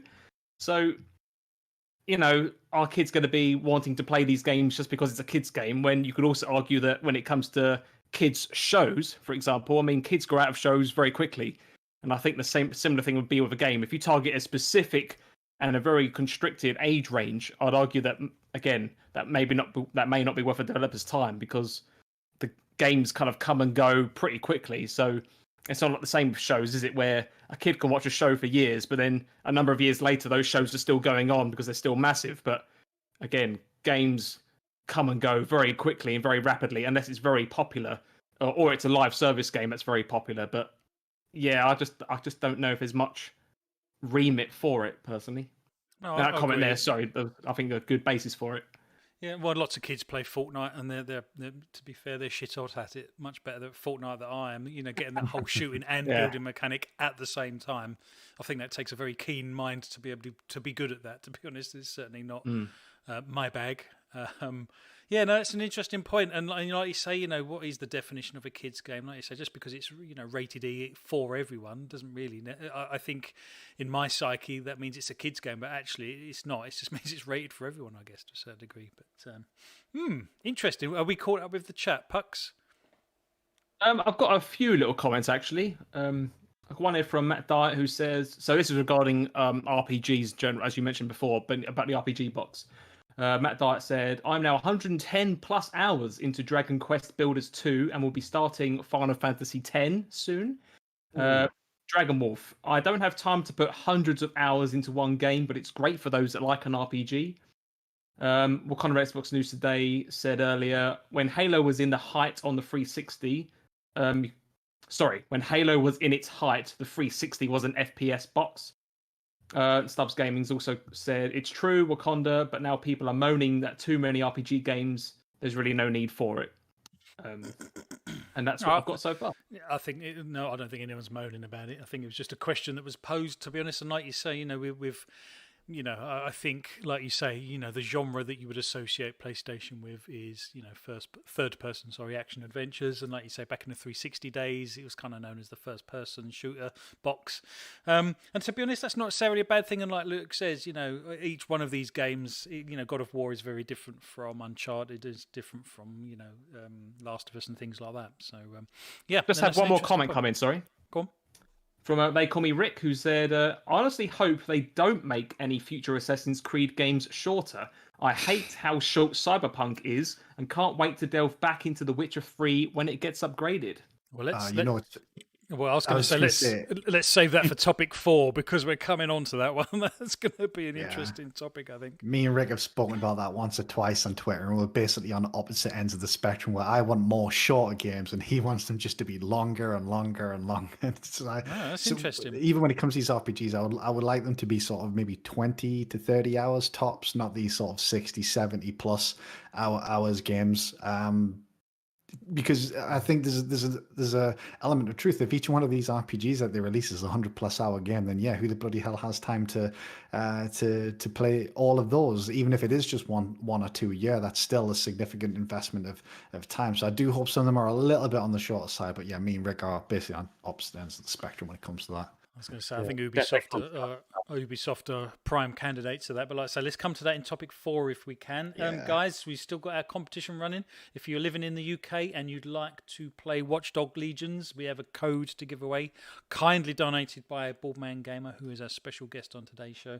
All you have to do in the live chat is put pick me, and we will pick a name at random, probably towards the end of the show, and we will see who wins that. So good luck, everyone. Chat, thank you, everyone, for being here. We've got so many fantastic people in the chat. So great to see some familiar names in the chat and some new ones as well. Let's move on to topic 3, shall we, everyone? This is the one that I'm kind of excited for. Let's go through. Let's do it back to front. Let's go to you first, Pucks, if you don't mind. And this is for you, chat, as well. This is a topic for the chat, so please get involved in this one. But basically, we're going a little bit early on this one. I know lots and lots of podcasts will be covering this perhaps a little nearer the time, but we're going early. And this is basically what our E3 predictions are for Xbox this year. We're going to try and guess a couple each. It's not just Xbox. It'd be nice to get Nintendo and PlayStation involved too, but if we can focus on Xbox for the time being, that would be pretty cool. So chat, panel, Puxley. Xbox, what are you expecting to see at E3? What's going to be the surprises, do you think? Oh, God. Well, Xbox specific. That's a really tough one. I know what I'd like to see, because it was in the rumour mill for a while, a couple of years back, about a resurgence for a new Banjo-Kazooie game. I've seen it a few times. It's even my profile picture. As I've stated on, I think, almost every show, at least once, platformer genres are my favourite, 3D platformers specifically, and I think Banjo-Kazooie is a perfect platforming mascot to bring back for Xbox. You know, Nintendo has Super Mario. You could argue that, you know, Sony has Ratchet and Clank and a number of others. I think why not, as a competitor, bring back Banjo-Kazooie to compete against those mascots? I think it'd be a great thing to see, and I'd love to see it come back in all HD 4K glory. Who develops that, Pucks? Well, it was made by Rare originally. It's a Rare game. So I know it seems unlikely, but again, Microsoft have owned the Banjo IP for, well, since they bought it out, and I think 2001, whenever it was. So I mean, who's to say they can't hand it to another studio? Yeah, because I think, didn't Rare say they didn't want to go back to old IP? They wanted to do new thing. Yeah. So I mean, I know it's a long shot, but you know, they own the IP, and there was a couple of rumors a few years ago. So I appreciate what you're saying there, Scott, but you know, it doesn't mean it can't be handed off to someone else potentially. I agree entirely, mate. And to be fair, Microsoft have spoken about how, you know, any studio can come pitch a game to them for any of the IPs that Microsoft own. And I wonder if maybe something like Double Fine, possibly, you know, after they're done with Psychonauts 2, could that be something they maybe tackle, or would they want to go to a new IP? So yeah, I'd be curious to see what that look like. I've just seen a comment in the chat as well from Adam C, who said an uncensored Conker game would be awesome. Oh, I'm not too sure that would work these days. Yeah, it's similar to, do you remember Gex the Gecko as well? That was very kind of 90s cheesy kind of TV show based, but whether it'll work today, I don't know, but it'll be fun to see at the least. But yeah, I mean, that's the one thing I'd love to see at least for Xbox. Anything else? Oh, God. And not necessarily in terms of surprises, but I know it's a long shot, but I would like to see, even if it's just a small snippet, I'd be very interested to see some Fable gameplay, or just maybe a bit of a deeper look, even if it's just 30 seconds worth. Just the smallest amount of gameplay is what I'd like to see for that game. What else? Yeah, I've got to try to remember what was announced, especially on the spot. I mean, I think we're all probably expecting some form of Halo Infinite news or gameplay at some point. E3 is the best place to showcase that. So I would definitely expect to see some Halo. Oh God, what else? I'm hoping, this is Xbox. I'm hoping Halo gets 15 minutes. I think it needs it. What, just 15 minutes and not a massive block of time? You mean? Yeah, I think it's going to get it's going to get the spotlight. I think, and rightfully so. And I think it needs it to kind of just build that confidence back up after the July showcase and stuff. And some of the more, I was going to say negative press. It's only negative if you kind of see it in that light. But I know there's lots of people out there that want to see it fail. But I think Microsoft will be pushing that obviously hard this year. Yeah. Where do you place that in the conference? Where do you place Halo Infinite? Do you open with it? Do you close it? You mean timeline-wise? Yeah. I don't think they're going to close with it. There's obviously lots of rumours that there's this mind-blowing IP that we've not even heard about yet. I think that's how they close it. I think that will be their and one more thing kind of thing. I think they might open with it, actually. I think that might set the tone. Open with it twice in a row. That would be fascinating, wouldn't it? Because like you open and close a show with two big things generally, don't you? You want to sort of get people excited from minute one, and then you want to finish with a bang. And my concern with Halo opening the show flap is if they haven't made that much of a graphical upgrade on that July they demo, have to have done by now, sure. Well, that's see, you say that, but I'm not too. I don't know. Like, fair enough, they've had 12 months, or they're going to have had 12 months, but like, I'm just not too sure because, as I said when we spoke about Halo, I think it was just last week. That the game's not going to be sort of a graphical showcase. It's not going to blow your mind, no matter what they've done, and like, how much can they do? 12 months is a long time. It's fairly short time in terms of game development, especially during the COVID conditions that the development team would have been under. So, like, how much better can they make that? And I would be really worried if Halo doesn't blow people away. That how does that feel when you open the show if it doesn't? I mean, for me, I know I'm going to be excited for it, but the wider sort of general audience, the strange thing is, I really liked that Halo demo they showed. I thought it looked fantastic. So it will only be bells and whistles on top of that, won't it? Yeah, I guess so. Look, obviously, as my fellow Halo fan on the panel here, where do you think they'll fit that one in? It's hard, isn't it? Yeah, because I don't. As you say, I don't. It's a weird one because Halo is such a big franchise for them that, as you said, Scott, you would either open with it or close with it. But also, there's kind of this weird situation now where, they've already opened with it before and it had the reaction that it did. So you could, if you've really got the fortitude, you can do it again. But as you say, it has to really be impressive if you open with it again, at least visually. And I think, the screenshots they've been releasing, there's a definite improvement. It looks a lot better, but it's not gonna knock your socks off. It's not a transformation that's gonna be like, oh wow, what an incredible looking game. I think it'll look really nice. Yeah. Equally, I think there's a bit of fatigue from people in terms of like having the same types of games open and close shows, and particularly now people want kind of big surprises at the end or at the beginning. And I don't know if you would hold Halo to the end either, but then it's a weird one because I can't see them just banging it in the middle of the show. It's too big. It's too big for the middle. Yeah, it's got to be one or the other. I think opening's definitely more likely, but I think opening's pretty likely again. And also like you can kind of, and I don't mean in this way because I'm really looking forward to the game, but you can get it out of the way, and then if the reaction's perhaps still not brilliant, it doesn't matter as much because it's not the last thing you end on. You've then got a whole show of different stuff, and Halo maybe just becomes a footnote. So, I don't know. It's a really hard one, isn't it? It's such a. I don't envy them and their placement. I'd love to be in those meetings. I'd love to be a fly on the wall in one of those planning meetings where they're deciding. Yeah. So yeah. let's leave Halo there then.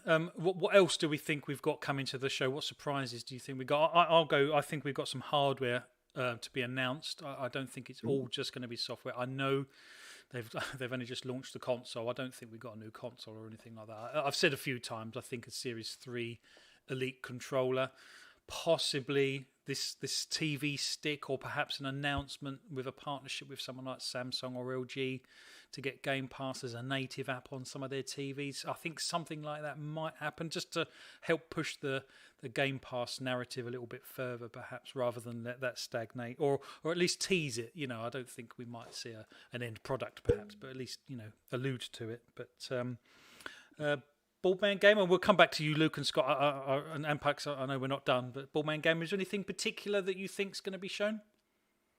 Oh, I've got one of a bit out there prediction. Ooh, that's good. I like these. Go on. We finished with the Bethesda conference, obviously straight after the Xbox. Right at the end, screen fades to black, comes back on. Todd Howard stood there wearing an Indiana Jones hat and a whip and goes, "Here's the reveal trailer. Releasing fall 2022." Bloody hell! I think that game's a long way out, isn't it? I don't know, because it makes me think, 'cause obviously when this sort of EA deal was coming to an end and Disney, Star Wars were announcing all these different partnerships, it makes me think that maybe that sort of deal might have been in the work for ages, because even though we saw like a teaser, it must have been in the works for a while for him to have that. So it might be a lot further on than we think, enough to get a CGI trailer maybe. Wow, what do we make of that, Luke, Scott, Pucks?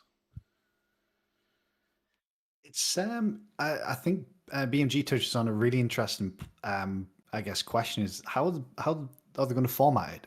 Like, is there going to be an end to Xbox and the beginning to Bethesda, or is it just going to be one show with a Bethesda segment in the middle? But that would be interesting if maybe, like, we talk about sort of opening and closing the show. Maybe the closing and the opening are the same thing. Like, the closing of the Xbox show is Starfield, which is also the opening of the Bethesda show, possibly. Maybe they go down that route. I'm not too sure if we'll see too much of the Indiana Jones game. I kind of get the feeling that's fairly early in development. We might see maybe a CGI trailer, but I kind of hope both Xbox and Bethesda, well, I guess just Xbox really at this point, I kind of hope that they really focus more on gameplay this time around, and there's less CG. If you go back to July, there was a lot of CG, and we know about a lot of these games through CG trailers, but we know very little about how they play. So I get the impression that Indiana Jones is maybe something for possibly next year.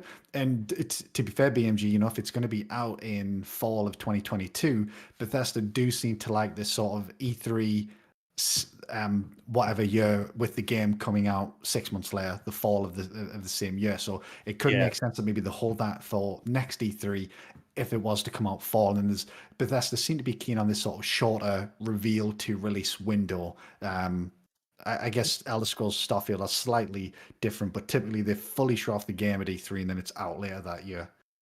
Yeah. Okay. Luke, let's come to you.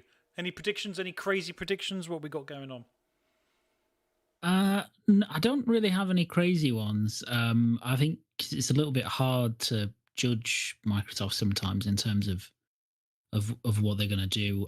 I think we will. I think we will get some new IP, kind of exclusive game, as I think you alluded to, Flap, from them announced. I think what that is, I don't know, but I feel like there will be something, probably second, third party exclusive, something like that. Obviously you're going to see Halo. I think it's sometimes easier, I guess, to like imagine what you won't see at their conference. So I think I don't expect any Perfect Dark. I think that's really probably quite early on. So I don't think they'll show anything more than that, particularly as they already did a CG reveal trailer for it, right? I really hope to see Fable, but given it's been in development for so long, yet they've really been reluctant to talk about it, and obviously there's been the listings about them using the Forza Tech engine to build the game, whereas before all of their adverts alluded to it being UE4.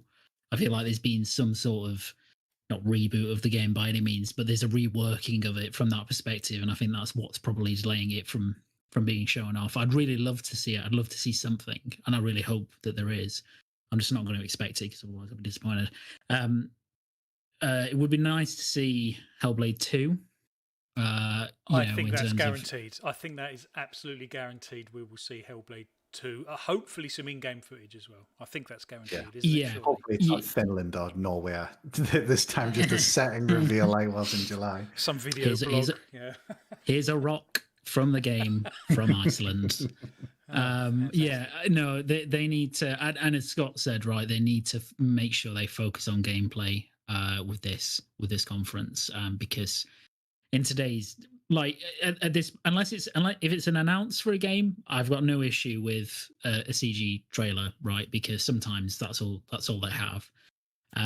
When it's games that have been in development for quite some time, I think you've got to you have to start showing some stuff on this, because I just don't want to see the game again if it's not going to be some kind of some gameplay. So Hellblade, I think, is one that needs to come out and show gameplay, and I hope it does, because I really love the first game. Looking forward to it. Wouldn't it be refreshing? Sometimes they say, every game you see is a world exclusive or exclusive to Xbox and stuff. Wouldn't it be refreshing if they say, every game you see isn't CG or is, in-game, at least in-game engine. We discussed the differences between obviously CG in-game engine and gameplay, but that would be nice, wouldn't it?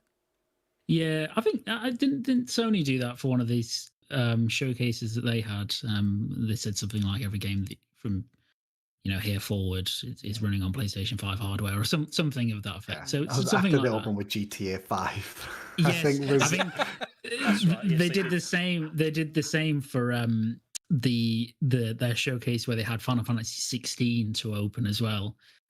Because that was specifically came up. It was running on a PC emulating the PS5 experience. Yeah, that's right. Yeah. And then after that, they were like, everything from here on in is running on a PS5. So, I hope Microsoft do something similar. That would be nice. I don't think they will, but hopefully. Oh, the one thing that I am desperate to see, and I really hope it's time, and it's bound to show up surely here because Microsoft have the marketing rights, is Elden Ring. The rumors from Mr. Grubb. Is he not going to be there? Oh no, he said, didn't he? Yeah, he said. Yeah, he said it's looking unlikely. I'm afraid, mate. Well, that's E3 done for me then. That's a shame. We'll let you know what happens. It would have been really nice. Yeah, just let me know. I won't join in on any of the content for that. There's no Elden Ring. What's the point? It's really hard to guess what the surprises will be, but I think it's a lot easier to judge what will be there and what we hope will be there in terms of gameplay. And I mean, they've announced so many games now that really it's just time for, okay, here's a gameplay demo of one game, right, on to the next one. That's what I really want from Microsoft's conference, Bethesda included. Absolutely. Before we move on to we're not going to move on to the next topic. We haven't finished with this one yet, but chat. We've got 10 minutes left of the competition. If you're in the UK and you'd like to have a chance at winning Watchdog Legions just ahead of its Series X and S 60 frames per second upgrade, all you have to do is write in the chat, pick me, and we're going to pick a winner at random that we will be announcing fairly soon. You've got 10 minutes left, so we'll close the doors at 9:30. So that's cool. If you want to be involved, get into that. I've got a prediction. I think we will hear about what every single studio is working on, if that makes sense. Because obviously Microsoft own a lot of studios now. We haven't heard things like Roundhouse, AlphaDog. Those.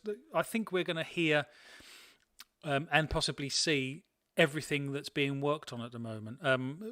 We're not going to see gameplay trailers and stuff like that, but I think Microsoft are going to show their hand. I think they are. I know that's quite a bold move and seems unlikely, but what's the point in owning 28 studios and 35 projects and stuff if you're not going to promote it at the world's premier event, for argument's sake, particularly after a year that for whatever reasons that didn't happen before. I think Microsoft are really going to double down on this one. Scott, what's your take?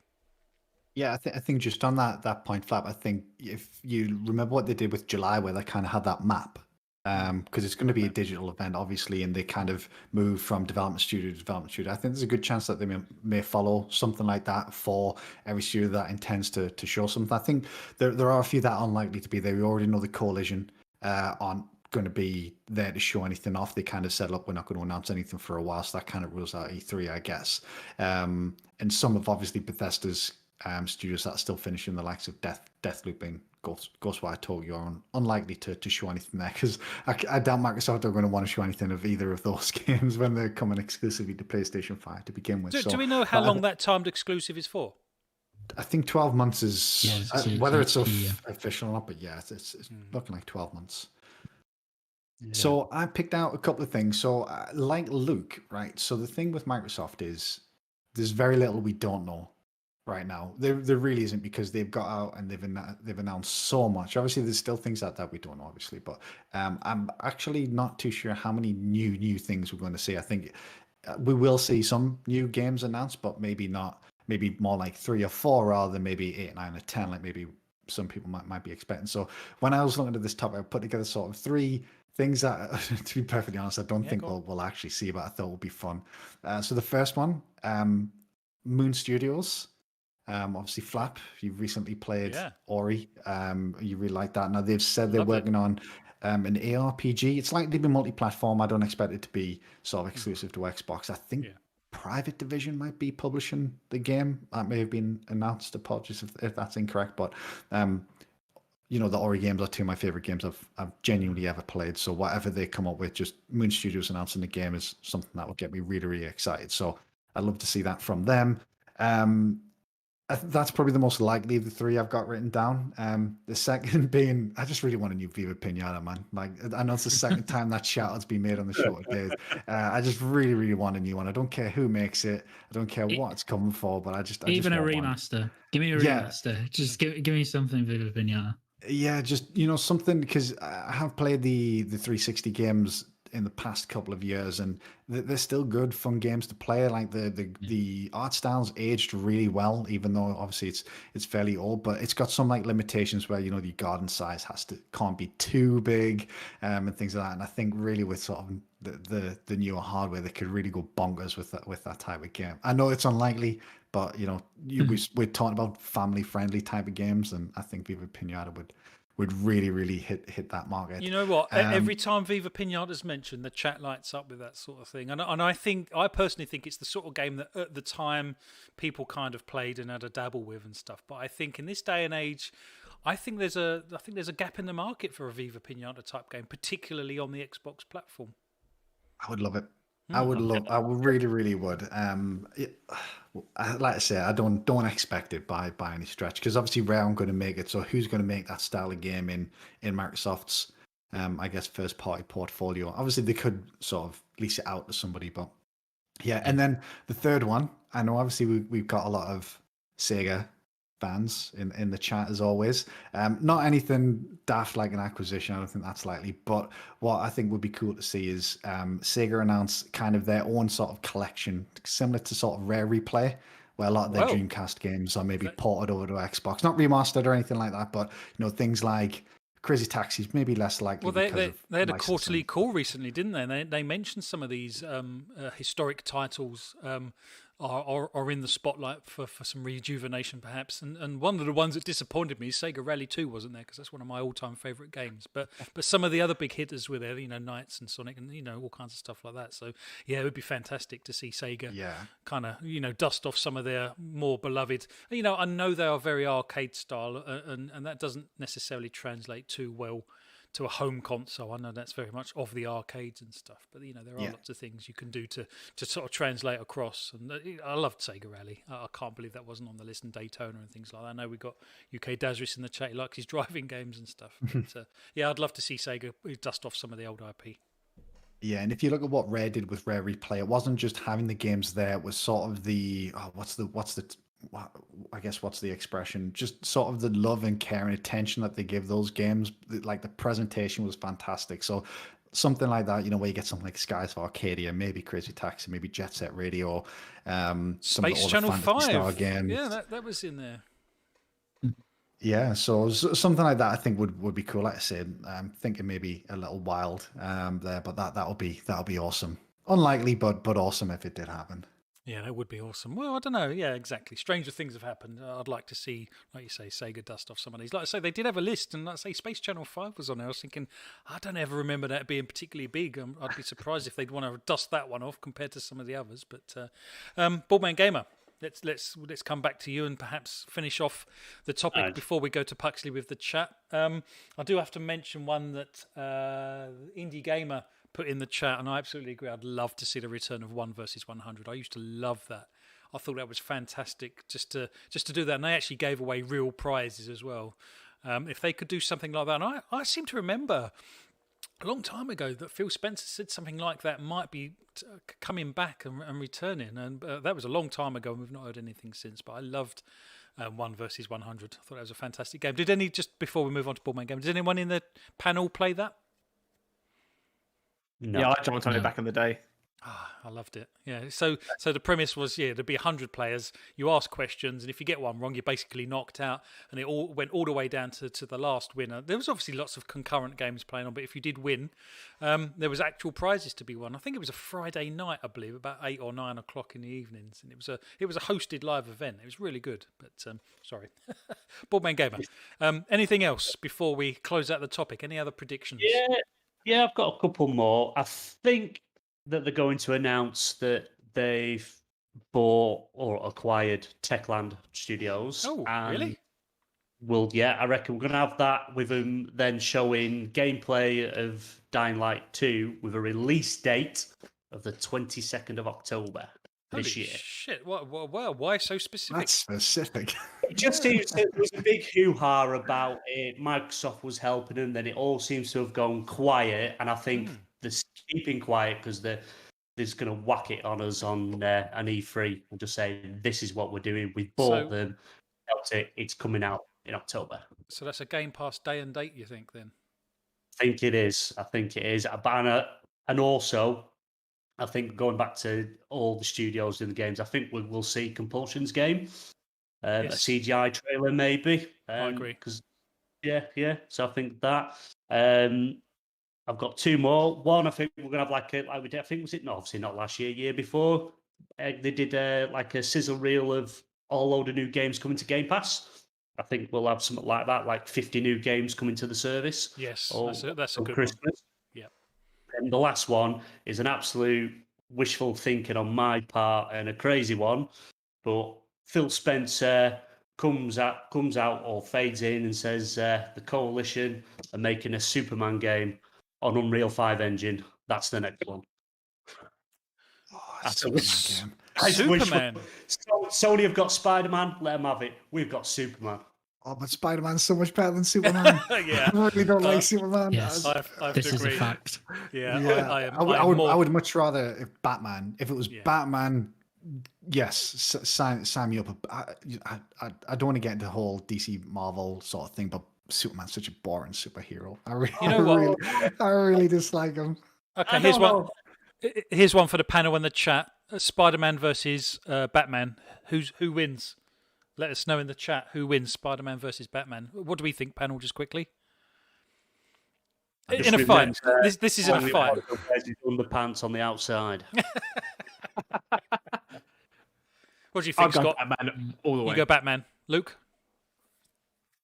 Probably Batman. You're just taking because that of the seriously. You're smarts. thinking about this. You're working it through. I can tell.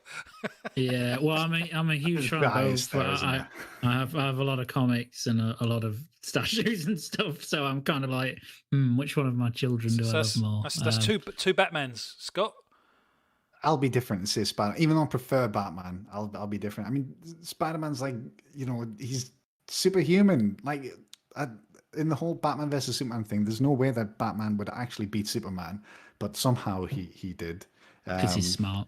Yeah, I guess that's part of it. But so Spider-Man, he's a smart kid, isn't he? He is, yeah. He's a Yeah, kid, though. so, He's a kid. Yeah. He good. is. Come on in, Ballman Game. You started this. Who's going to win? Between them two, seems Superman's not in it. It's got to be Spider-Man, because Batman is just just grumpy. He's always moaning and complaining. You know, he's always having to look after Robin all the time, and he's messing with the children again. And Spider-Man all the way. You're the tiebreaker then, Flap. Oh man. You know what? I'm gonna have to go Batman, I'm afraid. You know what? I actually prefer Spider-Man as a character, but I just think with all of the tech and the money and all of that, it would be, and the experience, it would be Batman. I think. I don't think I can't imagine what Spider-Man could throw at Batman that Batman couldn't deal with. If that makes any sort of sense. Dragon Wolf just said in the chat, don't forget, even Superman said that Batman was the most dangerous man on the planet. Oh, there you go. Well, if Superman says it, we're good. Sorry, Baldman Gamma, I interrupted. Where else were we going with E3? No, that was it. That was it for me. I think, apart from no, I think that's everything. Oh, Halo, obviously, we're going to get some gameplay, and it's going to be announced that it's coming out on the day of the anniversary, which is the 15th of November. Which will all coincide with, I know Xbox have started already, but the 20th anniversary birthday kind of celebrations of Xbox itself as well, I guess, around that sort of time. So that's pretty cool.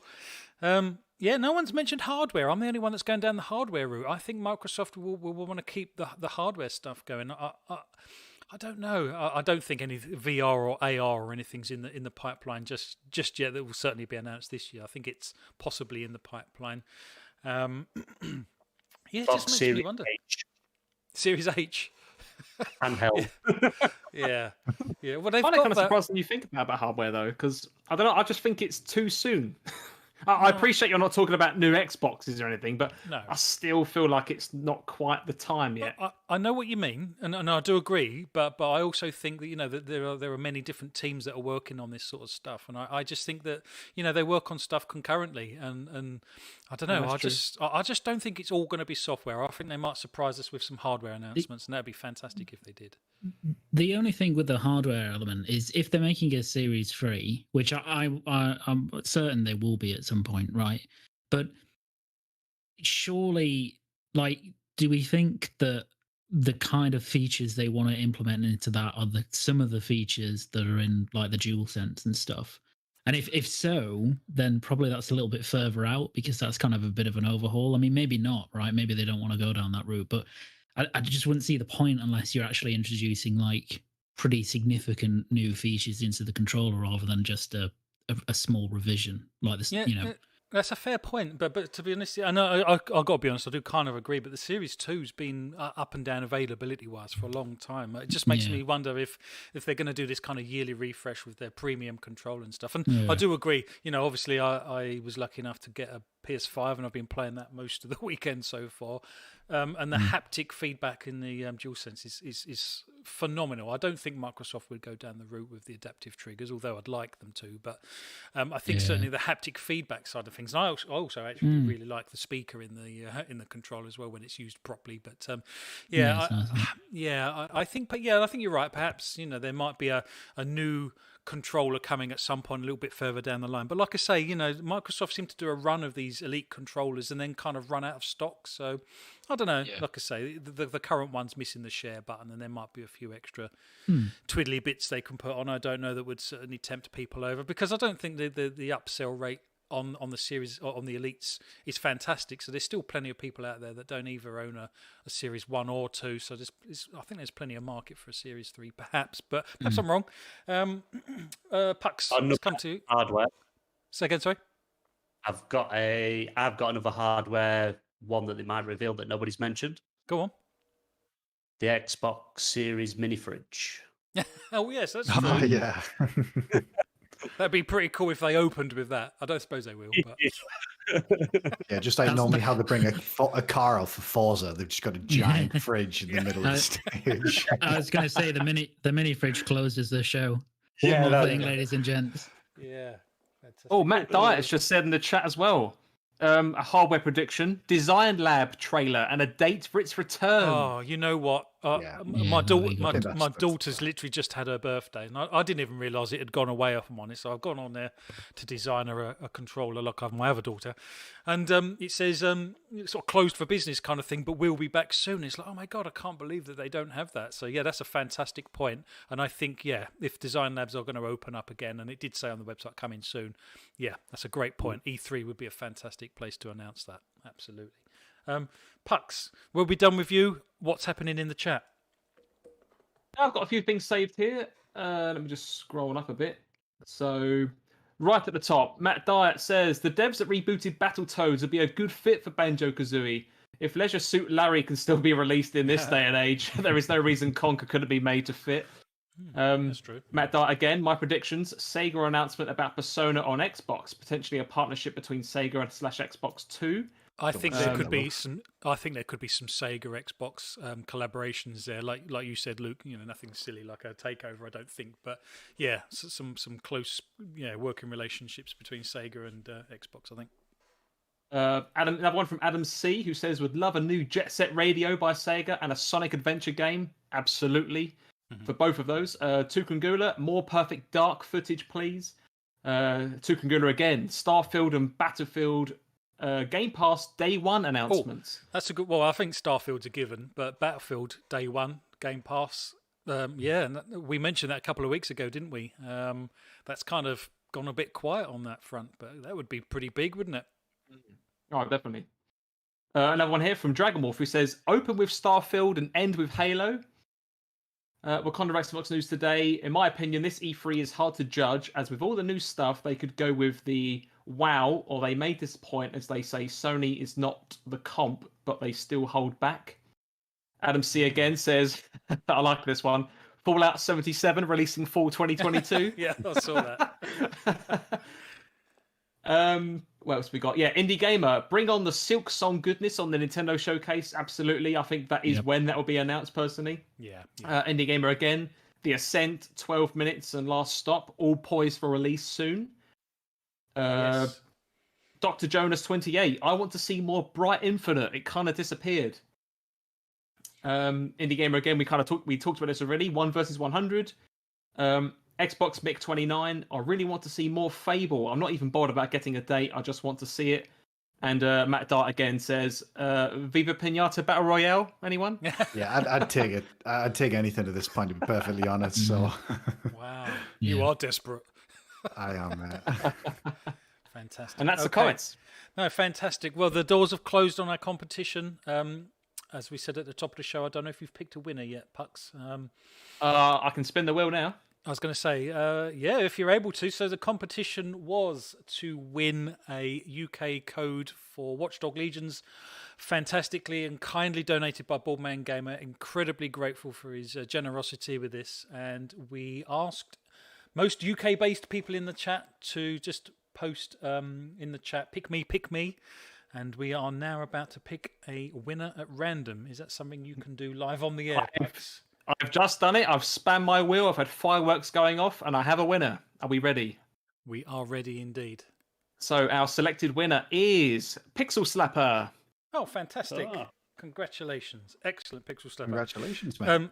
I will DM you on Twitter after the show, and I will extend the code to you. Fantastic. That's really cool. And I really, again, appreciate the generous offer there, Boardman Gamer. That's fantastic. And I've not played Watchdog Legions myself, so it's a game I would have liked to have won, in all honesty, but there we go. That would look a little bit weird, wouldn't it, winning it on my own show? But that's right, your name wasn't on the wheel. No, I didn't enter. Of course I didn't enter, but no, that's fantastic. Excellent. Well, what's the time? It's 20 to 10. We're an hour and 40 minutes in. We've still got one topic left, and let's go for this, guys. And we'll come straight to you if that's okay, Boardman Gamer, with this one.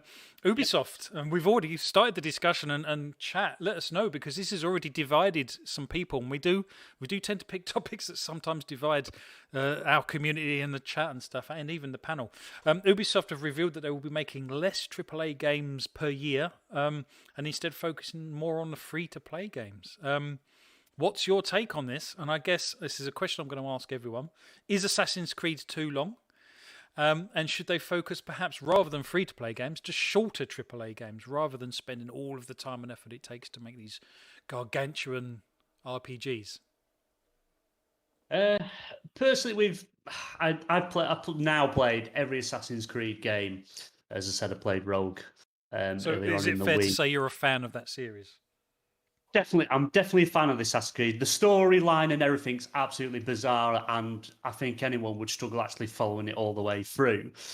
Some of it don't even make sense. I'm a fan of the modern day as well as obviously going into the animus as well. But I didn't like Origins. I very much disliked that game. I didn't enjoy it at all. Odyssey, I did enjoy it, but it just seemed the story just seemed to keep going on, and you had to grind to then get through the story. And Valhalla, even out of the three, is my favourite. Again, I just thought it went on for too long. I miss the semi-open world, linear story. None of this have to be the same level. You can just make your way through it as quick or as slow as you want. I'm not a fan of them being so long. I do find it quite tiresome. And obviously with like talking with the free to play type things and stuff like that, I'm not overly keen on that sort of thing. I know there's Fortnite and things like that, and there's not the pay to win, but Ubisoft, they like their money. So, they like to, even though they're going to make more free to play than the AAA games coming out, I just don't agree with it. I'm not happy with it at all in the slightest. I'd rather they just go back to formula with the likes of Assassin's Creed, back to the linear game, maybe flesh it out a bit more, but I'm not a fan of the latest free entries, as in how long they go on for. Yeah, it's a shame, isn't it? Because I do like that style of game, and I did like the original Assassin's Creed, but these are so gargantuan and so huge. And to be honest, I think Game Pass is partly the problem. We've got so many, so much content we can now get our hands on. Because back in the day, if you're partnering with the best part of 50, 60, nowadays 70 quid, $70 for a game, you kind of committed to that game, didn't you? But nowadays, when we've got Game Pass and we've got literally hundreds of games that we can play and put our hands on, time all of a sudden becomes very precious, and you have to pick the games that you're going to commit to. And I don't know if Assassin's Creed going forwards, for me personally, can hold my attention over lots of other smaller games, if I'm honest. And we'll come to you next, if that's okay, Scott, because I do completely agree. I think things like Assassin's Creed, and possibly things like Far Cry. I've not played Watch Dogs, any of them, so I can't really comment on those. But yeah, I think a shorter, more concise game for me personally, with a better story and perhaps less, grindy side missions, it would make for a much more enjoyable experience. What's your take? Yeah, I think on the Assassin's Creed point, yeah, I've already expressed it once today, but I think those games are far too long, and they're that long where now it doesn't matter how good a game it is, I simply won't buy it because it's too long, and I know I've got zero chance of getting to the end of it. So I think if they released a short version of that, then that would interest us. The free to play angle for Ubisoft's an interesting one though, because I'm not too sure how much success Ubisoft have had in the free-to-play space compared to maybe some other developers. I'm trying to think of what free-to-play games they've actually released so far. They did Hyperscape. Yeah, Hyperscape. That's it. Yeah, Hyperscape. But as far as I'm aware, that was a bit of a flop from what I can gather. I mean, I believe it's still supported. I don't know anyone that plays that. No, I played it when it came to console. Sorry, go on, BMG. Apologies, mate. There's that mobile game they brought out, didn't they, Ubisoft, where you had like Sam Fisher and Far Cry characters. Yeah. I don't know if anyone's played it. Honestly, they just need to release it. You know what it is? I should have put that on my bloody predictions when you Splinter Cell. That would be just as excited for that as Viva Pinata. But they've not had an awful lot of success in that space so far. So it'll be interesting to see sort of how much success they ultimately do have. Hyperscape, like I say, at least to my knowledge, while it's still supported, I don't believe it gained anywhere near the popularity of any of the bigger battle royale games in its prime. Unfortunately, I played it and I really disliked it. I didn't think it felt good, and compared to something like Apex Legends, for example, it wasn't anywhere near as good. They announced Roller Champions, which I believe was that sort of roller ball sort of game, which was going to be free to play, but they announced that maybe over 2 years ago now, and that still hasn't been released. So, but then how much impact is that sort of game's going to have?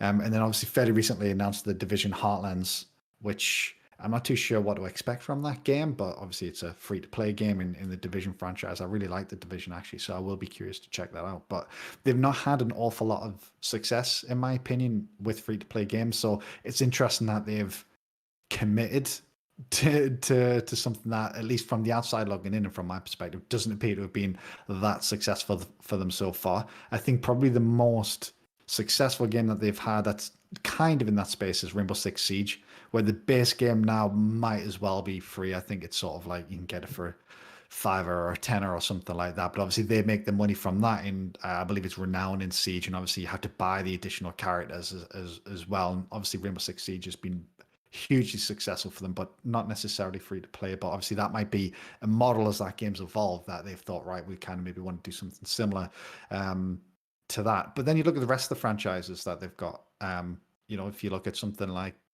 Far Cry, Assassin's Creed, if we do consider Splinter Cell, those aren't games that aren't easily monetized in a free-to-play manner, in my opinion. So I guess, does this mean we're going to get maybe a lot more new things from Ubisoft? I guess we'll have to wait and see. It's that new Division, isn't there? Is it Division Heartland? That's Heartlands, yeah, that's the one. Yeah. So, but yeah, even that game, I don't really know what to expect. Is it just more Division free to play, or is it going to be sort of like a battle royale? I know there was a leak actually, and it just seemed more Division, more than anything. Maybe just sort of like one large dark zone as compared to not so much of a dark zone. Hated the dark zone.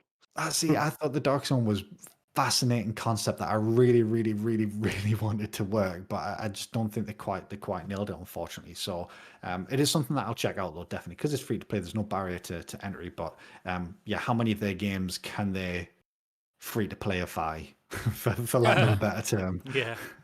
And it becomes the quality as well. If they start going free to play, does that mean the quality of the games might start dropping just to get them out faster? It does make you wonder. I mean, one of the games I really loved was Phoenix, and I thought it was about the right sort of size and took about the right sort of time to complete. I really loved Phoenix. I thought it was a fantastic game. I don't know if anyone else on the panel's played it. I played it. No, it's a bit of an unsung hero of mine, if I'm honest. I really loved Phoenix, and like I say, if an Assassin's Creed could be of a similar kind of size and length, that would suit me down to the ground, because I do enjoy the Assassin's Creed. I do like the sort of the parkour bit and the stealth side of bits.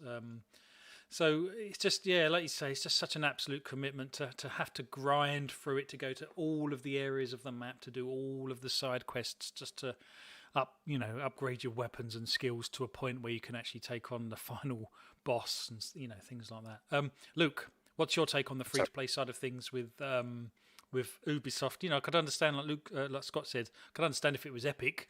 They've had a massive success already. But for Ubisoft, is this a bit of a gamble, do you think?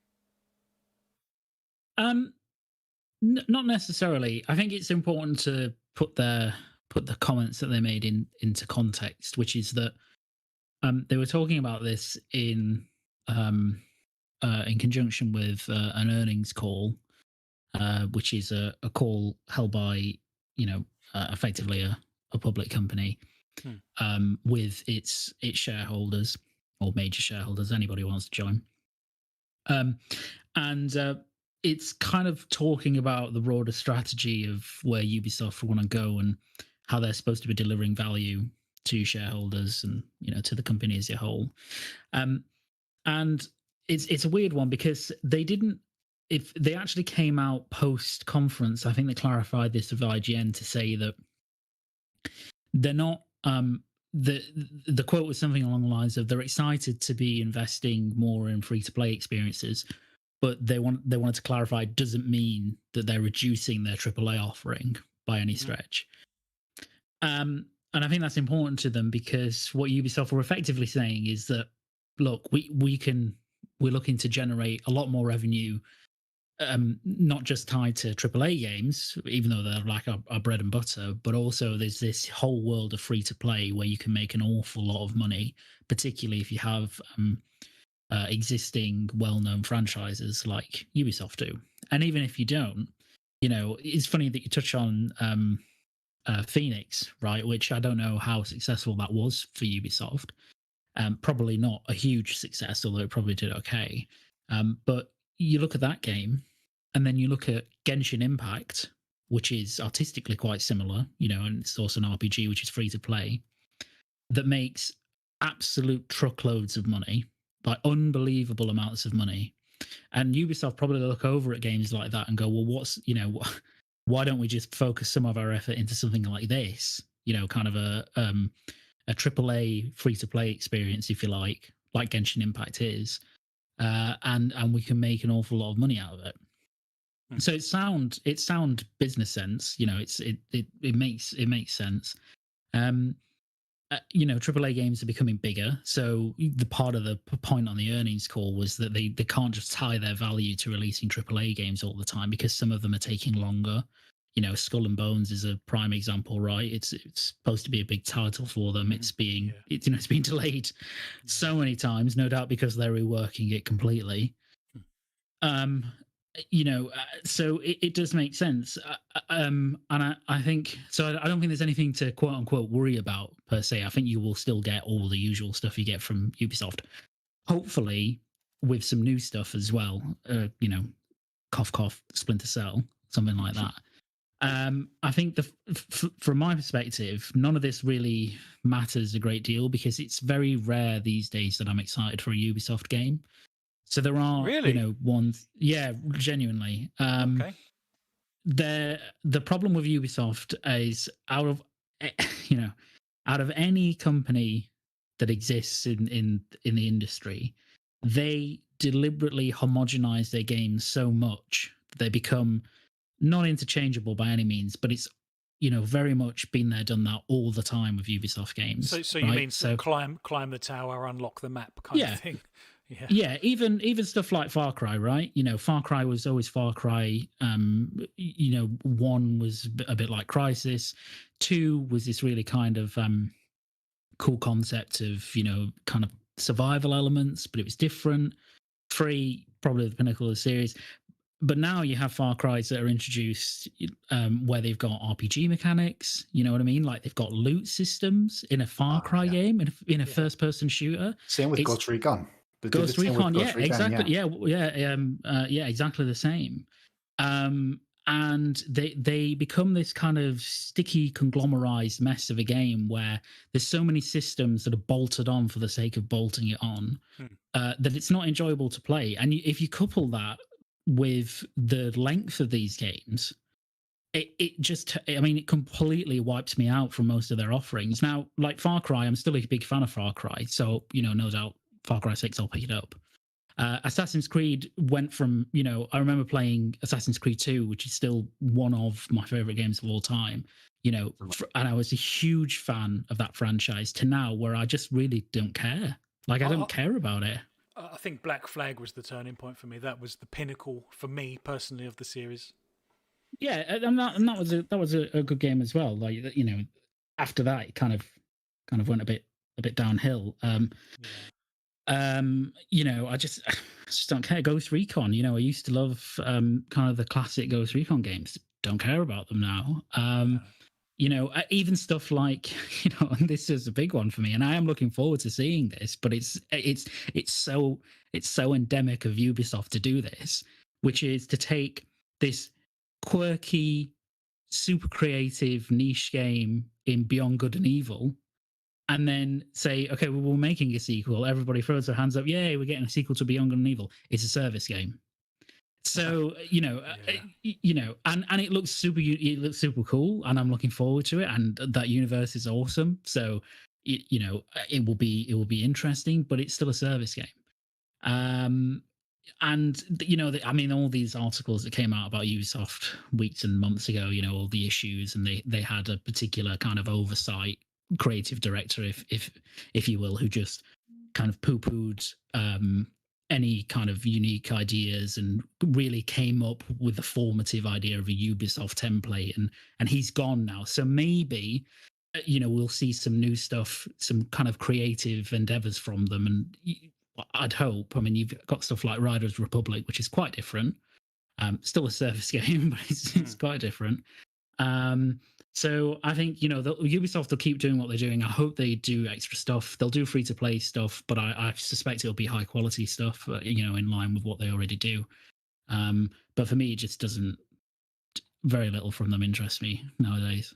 No, fair enough. And Puxley, we'll come to you next because I know you got your Series X with Assassin's Creed Valhalla, and graphically, it's a fantastic showcase. I personally think for the next generation. So I know it's not. I know it's cross generation, and there were difficulties, particularly early on with the next gen versions and the Series X actually. But graphically, it was a step up.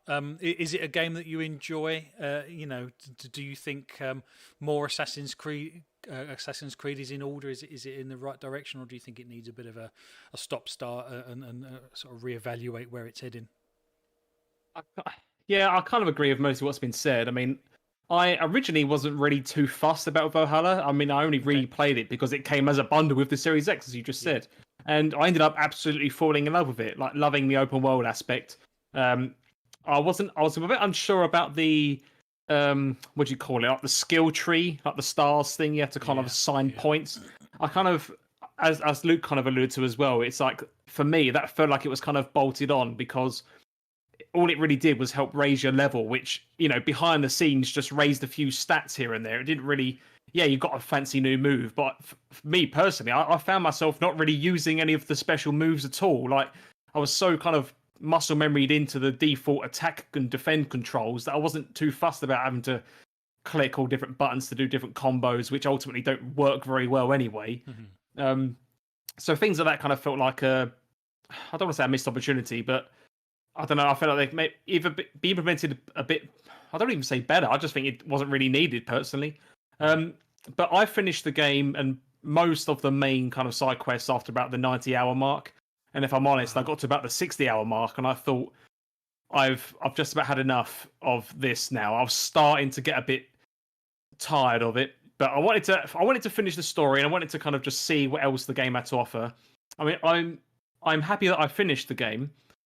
But I don't think I wouldn't be in a rush to do that kind of thing again anytime soon. I mean, I have recently seen the what's it called? The Wrath of the Druids DLC, whatever it's called, based in Ireland. That looks really impressive. It looks really cool.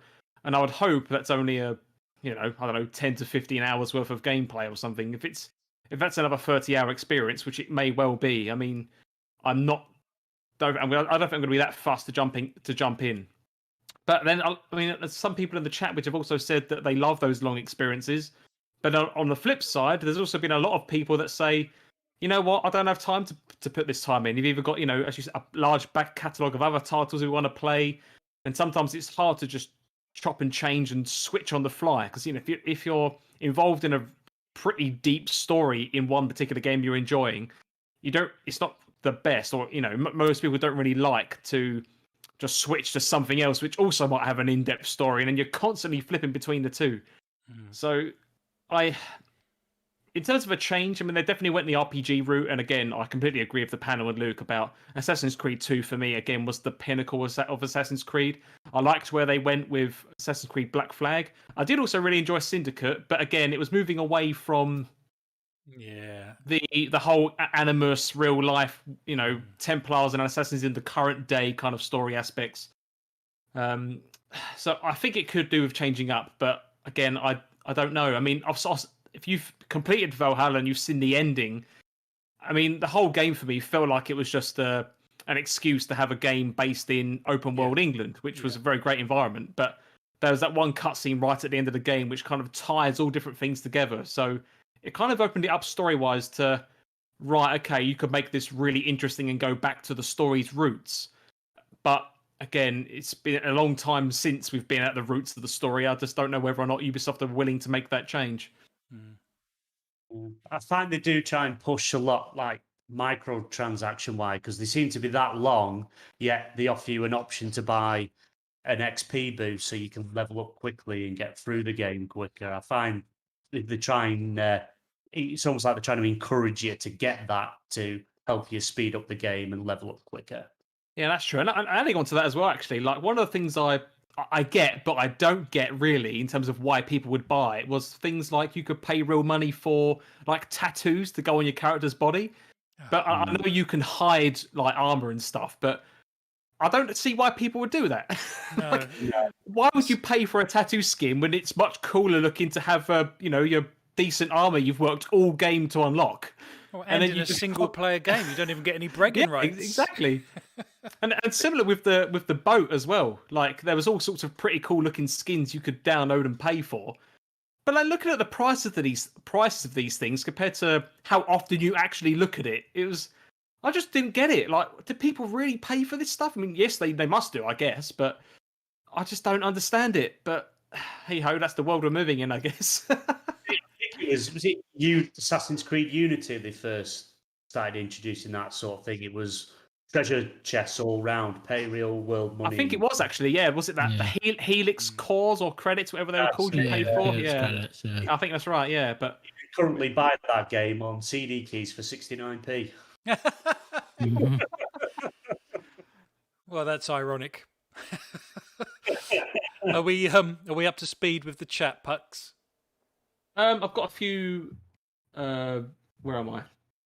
Yeah, I've got a very few closing comments here. One from the Indie Gamer who says, "Sorry to say, but Ubi have been churning out copy and paste games for a while now. Glad to see them revisiting their approach."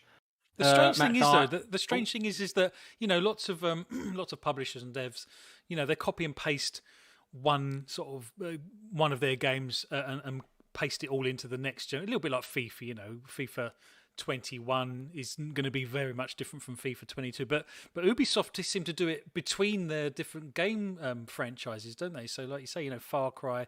There's so many overlaps between things like Far Cry, even Phoenix and Assassin's Creed, that even they're all of the same. They're different franchises. It's just a very strange sort of blend and bleeding into each other. And like you say, if you've played one Ubisoft game, it does feel like you've played a large percentage of them. Yeah, no, I agree with that. Sorry, another one here from Matt Dyer who says Black Flag is still the best overall AC, and AC2/Brotherhood has the best story in my opinion. Skull and Bones is delayed again till the end of next year now. ...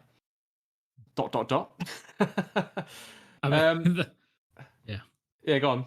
No, Skull and Bones is like Chief Ubisoft, like in action, doing exactly what people did not want them to do, which is to say, everybody said at the end of Black Flag, all they wanted was a pirate game, but with no Assassin's Creed. That's all they wanted. They just wanted Black Flag, but with no Assassin's Creed element. And Ubisoft then went, okay, leave that with us. We'll take it away.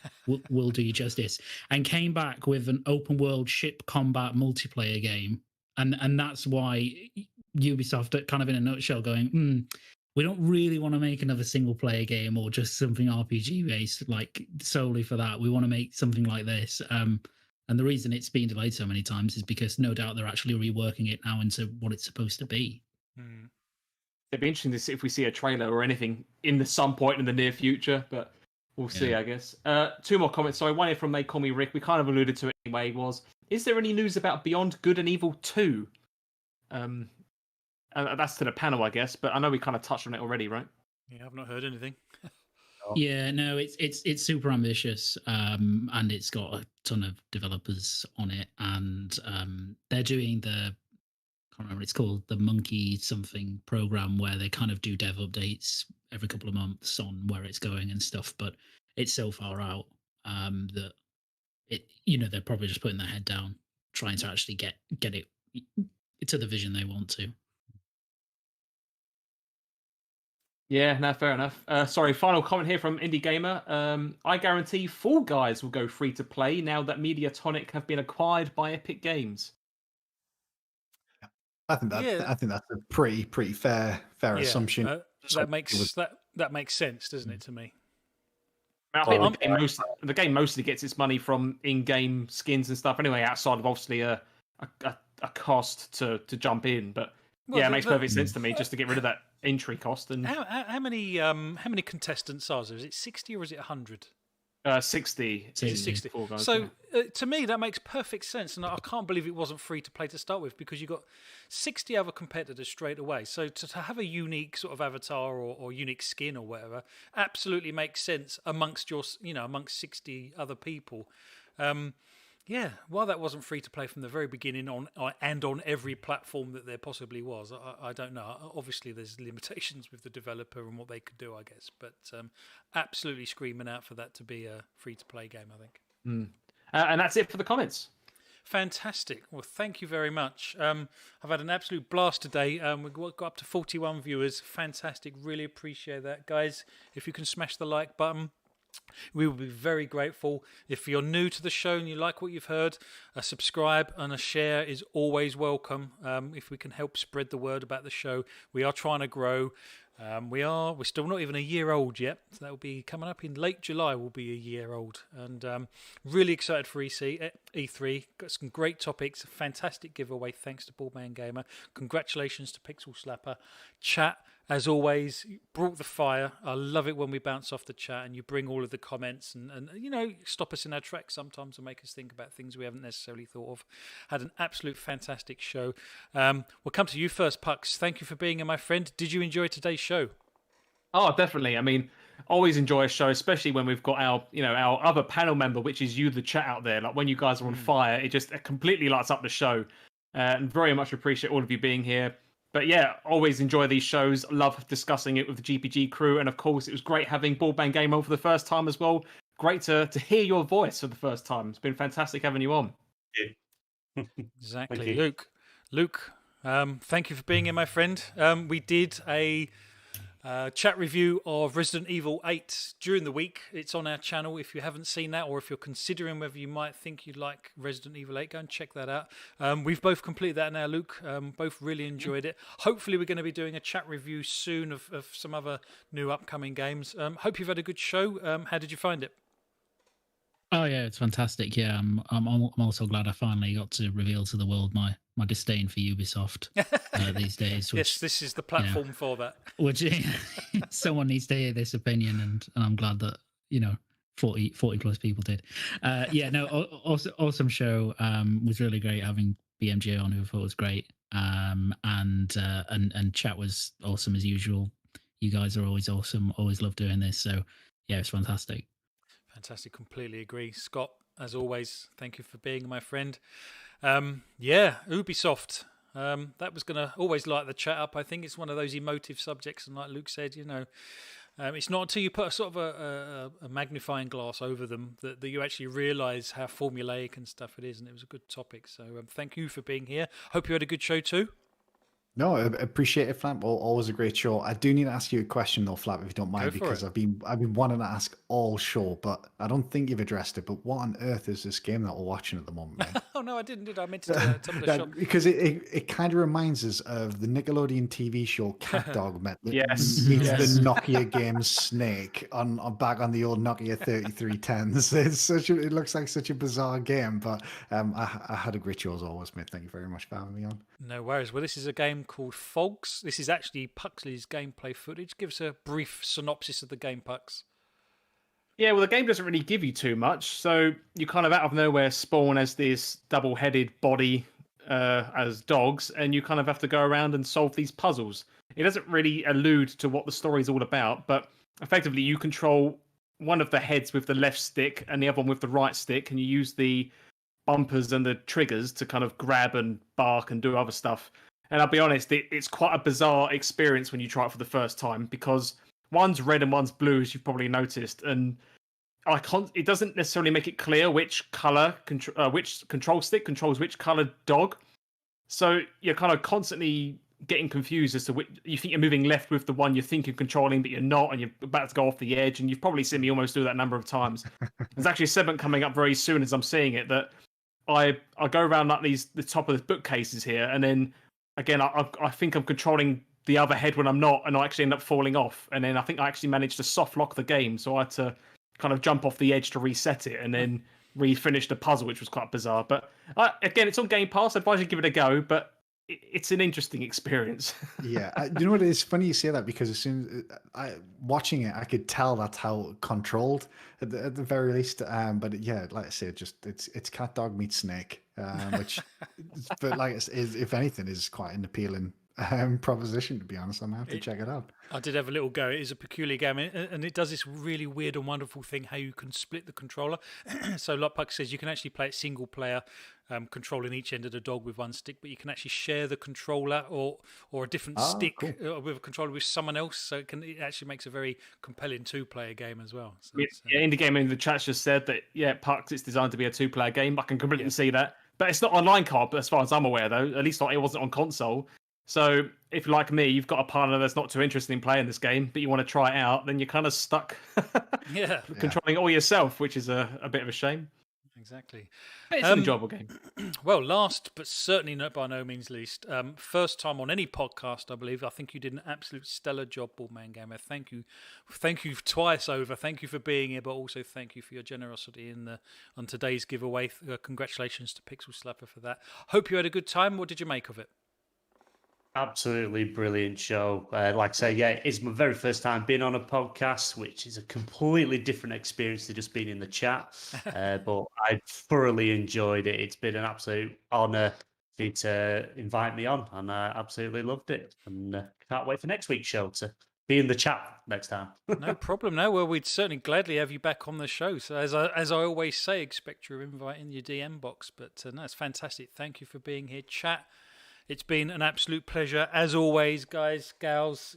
Thank you for being here. Like Puck says, you are our 5th member of GPG Crew. You really do bring the fire up. I know it's a cliche. I know lots of people say it, but we genuinely mean it, and we are genuinely grateful for everyone's kindness and support. As I've said, hitting the like button goes a long way, and if you can help us spread the word for GPG with regards subscriptions on YouTube and sharing it out to everyone, we'd be eternally grateful.